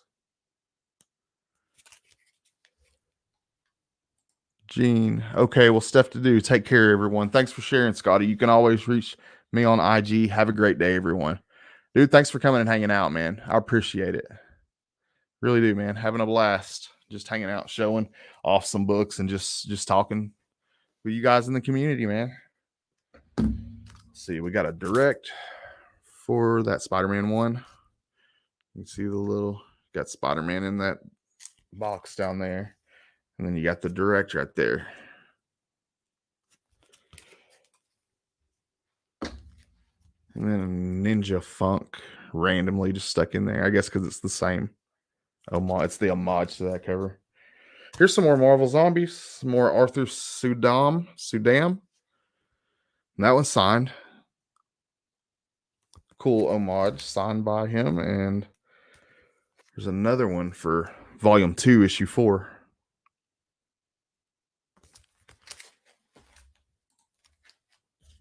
Brian says, be well. Man, I hope you have a good day, Gene. Marvel Zombies 5 of 5. This one's awesome. Silver Surfer signed. Just surfing around, holding his head out in space. Marvel Zombies 3 of 4. Here's some more Spider-Man. Web of Spider-Man issue 6. Some really cool covers. Web of Spider-Man is an underrated Spider-Man series. I love Web of Spider-Man. Here's the issue 2. 278 for ASM. I think this is First Chance. Web of Spider-Man 15. Here's some older Spider-Man. Here's ASM 173. I don't have any like super old. I don't have anything below 100, but I got some good stuff. Here's ASM 199 Mysterio. Some Larson, more Eric Larson.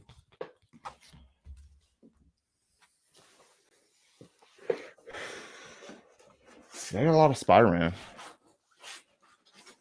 I got a whole nother box of Spider-Man somewhere, but I think it's more modern stuff.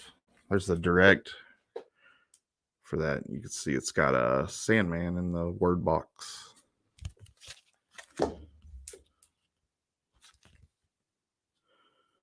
Eric Larson, Spidey. This is a cool one. This is for ASM 261. Just a cool Hobgoblin cover. Shout out Manny the Hobgoblin Collector. I always think of Manny now when I see Hobgoblin. Ultimate Spider-Man 79. I need to add this to my Dazzler. I was looking for this the other day. I need to add this to my Dazzler pile because this is actually an early Dazzler appearance. I'm going to set this one aside. Put in with my Dazzler stuff. See, here's a cool McFarlane featuring Sabretooth. That's issue 324. McFarlane cap. And another McFarlane. I think we're hitting a stack of McFarlane right here.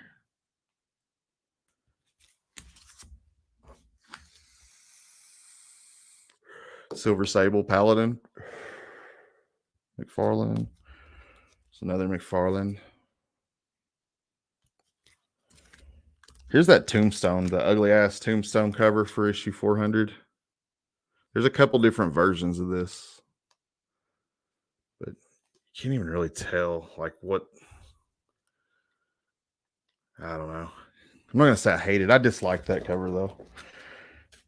It's a decent little key. This was given to me from Daniel Ramirez in El Paso, Texas. So shout out Daniel Ramirez for giving me this amazing Spider-Man. It's Peter Parker's Graduation, issue 185.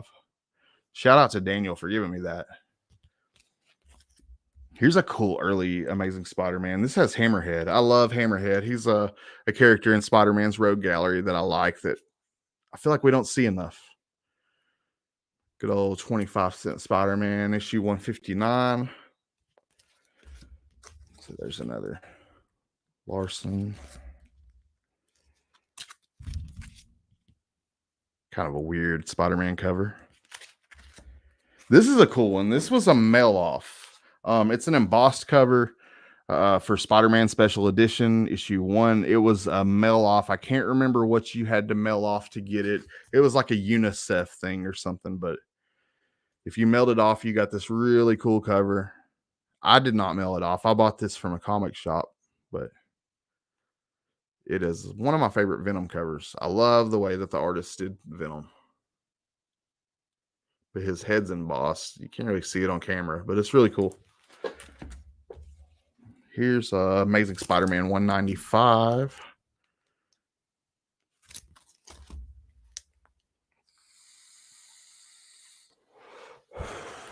Let's see. Got Shriek on the cover of that one.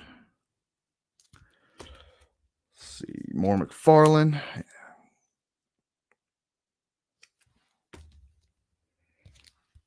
More McFarlane. McFarlane.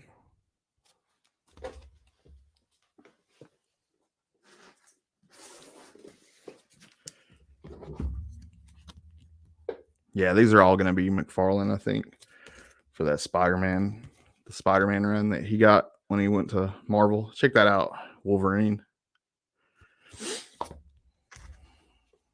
Here's direct and newsstand. Pretty cool cover in the black costume. Issue 5, McFarlane 6. 7 direct, 7 newsstand. So I told you I always grab the directs too if I can on these, because the little word box, little Spider-Man butt cheeks action on that cover. It's another Wolverine.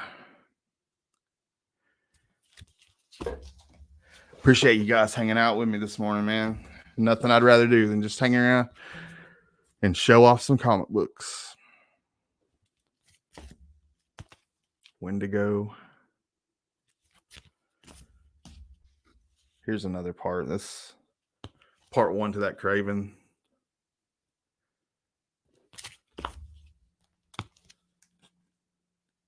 Web Spider-Man 2217.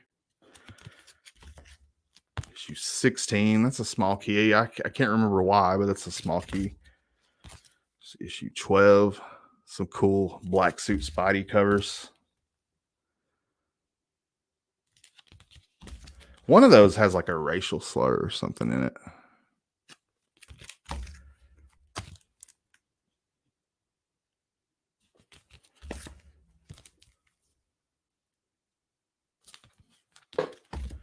See, Larson.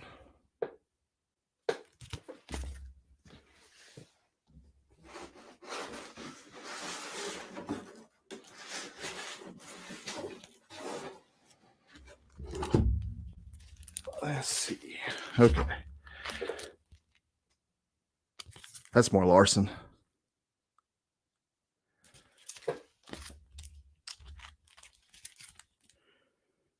Spidey and Solo.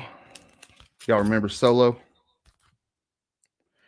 Can't stand the way the Hulk looks when they drew him like that. I just don't like that version of the Hulk. The bowl cut just looks stupid. I try not to be negative, y'all, but he did. He just looks stupid. We all remember that one. It's a really cool version of Spider-Man when he teamed up with Deathlock. You got some Dark Web. What'd you guys think about Dark Web? I was a bit let down. I love the fact that it involved Chasm. Big Chasm fan. I hope they use him more. But I don't know, man. I didn't like the way it ended. How did you guys feel about Chasm or Dark Web? Did y'all read Dark Web? I think Brian, if he's still in here, I think he read it. This is a weird cover. This is Spider-Man 2099, issue 19. It's like the first appearance of some weird rollerblade character. I can't remember what the details are on that. Here's an Arthur Adams Spider-Man.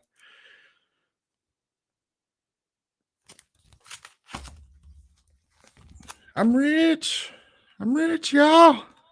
Just kidding. Facsimile. Yeah, I agree. Dark Web was okay. I had fun. Wreck Rap was funny. I enjoyed that character. I enjoyed Chasm. Other than that, man, I don't know. It just wasn't as much fun as I wanted it to be. Web of Spider-Man filler. I think I found that in like a mystery pack, Ollie's pack. Some Silver Sable action. More McFarlane.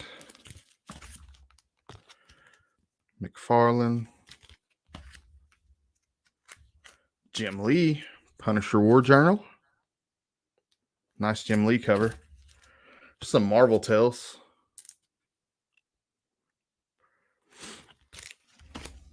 I'm rich. Just kidding. Again, it's a reprint. Still cool though.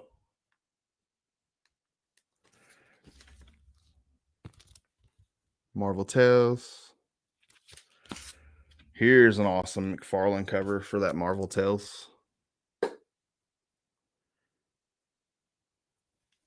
Some good old McFarlane stuff. We got the Slug.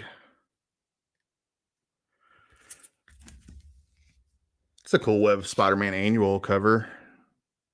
It's the annual number 3. I like when they put the Rogues Gallery in the background like that. Everybody knows that Web of Spider-Man issue 1, the beautiful cover for Web of Spider-Man, and classic cover, right? But you don't see a lot of people show off the annual number 1 for Web of Spider-Man. It's also done by the same cover artist, and I think not quite as pretty of a cover, but I think it's up there with it, man. And it doesn't get the love that the regular issue 1 gets. This is actually done by the same cover artist as Web of Spider-Man issue 1. This is the annual issue 1. So if you like that classic Web of Spider-Man cover, you need this to go along with it. It's not a key or anything. It's like a $5 book probably.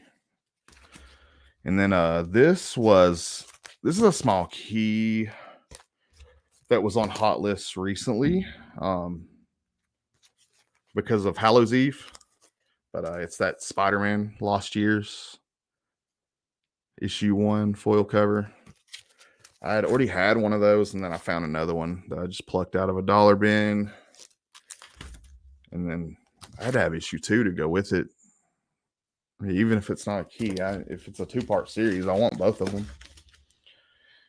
And cool cover for Ultimate Spider-Man 71. I didn't like the fact that they get Pryor her memories back, but not Ben. Yes, me too, man. I thought that that was kind of crappy. And Chasm gets locked up. Basically, he's on lockdown in limbo, and that's where we leave Chasm. So he's currently in the storyline right now. He's sitting in limbo, but yet Madeline Pryor walks free and actually gets to be kind of an official part of the X-Men, and they start welcoming her. And but yet they crap on Chasm, and Hallows Eve just walks away from it all and is still free. So yeah, kind of crazy. Chasm got the shit into the stick on that one for sure. But I don't think that's the last that we're gonna see of Chasm. So McFarlane, more McFarlane, California scheming. Here's an awesome McFarlane cover. This one's worth a little bit of money, but it's that homage that McFarlane did. Really cool. Web of Spider-Man #1 was the book I never owned that always wanted. It's not an expensive book, man. You can pick up a nice copy for like $20 probably. Not an expensive key to get. I see it here and there. Yeah, $20 would get you a nice copy of that, I think. Here's one that I've always wanted. You're talking about books that you've always wanted but never had. I have the second print of this, but I don't have the first print. I almost bought one the other day. I will get it eventually because I love this character. Another female character that I just am in love with. I've loved her since a child. I was actually on her run as a child, believe it or not. Well, I was really little reading her run. But anyway, Silver Sable, first appearance of Silver Sable. This is the second print, and you can tell the second from the first. The second print, which this one has the silver background, where the first print does not. It's like a brownish, like a tannish color where the silver is. Anybody has the first print and they want to sell it, I'm buying, but I'm looking for the first print of that. So that's the first Silver Sable. Here's another book that's not worth much, but I love it. It's a character that I love. Beckerman is also a huge fan of this character, so I think you know where I'm going with this. It is the first appearance of Speedball, and this happened in Amazing Spider-Man Supersize Annual 22. But I love just such a good first appearance cover. Like you don't always get a cover appearance in a character's first appearance book, but you get Speedball on the cover, and it's just such a great picture of Speedball. But I used to have the newsstand. I think I traded it, but I do have this pretty direct right here. It's in really good shape. Love to have this graded. That's one that I want to possibly send off. Maybe, I don't know. I might need to find a cleaner copy. I would love to have this in a 9.8. I love Speedball and I love that book. Here's another really cool one. Spider Hulk. First Spider Hulk. It's I think like a $15, $20 book, but Web of Spider-Man issue 70. Pretty cool. Check out McFarlane. You don't see him do Angel a lot, but McFarlane doing Spider-Man and Angel on that one. And here's some Web of Spider-Man with Kane. Let's see a little more McFarlane. See Green Goblin and Hobgoblin. Pretty cool. More McFarlane. I'm rich. Just kidding. Again, it's another facsimile, another book that I wish I had that I don't yet have the original of. Just a reprint, but man, I wish I had the real thing. But I found that one a couple times, just not for an affordable price. So maybe one day I'll run into it for a good price. Yeah, man. Just see, 3 hours and 45 minutes we've been going. Wow. I'm on a small comic book marathon. I appreciate you guys that have been hanging out with me all morning. I think I'm getting ready to wrap it up. I haven't took a shower. I haven't eaten lunch yet, anything today. So I think I need to jump off here and do all that pretty soon. Thanks, Brian. Thanks, Gene. Thanks, Daredevil NYC. Thank you, Wellbore. Um, Beckerman, Perry Gaming. Um, Freaking everybody that came out and hung out with me this morning. I had a good time. It was much better than sitting bored by myself. So thanks, guys. Marcus, thanks. Shout out Marcus. Circumstances. Y'all never checked out his channel? Go subscribe to Circumstances. If any of you have not for some reason, got an awesome channel. CBC award nominations are open. They're running through August 5th. So be sure to get your nominations in. A lot of good channels, a lot of worthy channels out there. So be sure to get your nominations in. Monday on Comic Book Addicts at 7:30 p.m. Eastern Time. I'm going to have Frank from Frank's BS. Frank is a toy collector, vintage toys, modern toys, toys of all kinds. He has literal arcade machines in his house. The dude has a badass collection. It's going to be a fun show. It's going to be grown men playing around with some toys and having a good time and talking some comics as usual. So I hope you guys will tune in for that Monday at 7:30. But I'm going to call it and go get me some lunch. But much love to you guys in the comic book community, and I will see you guys next time. Peace.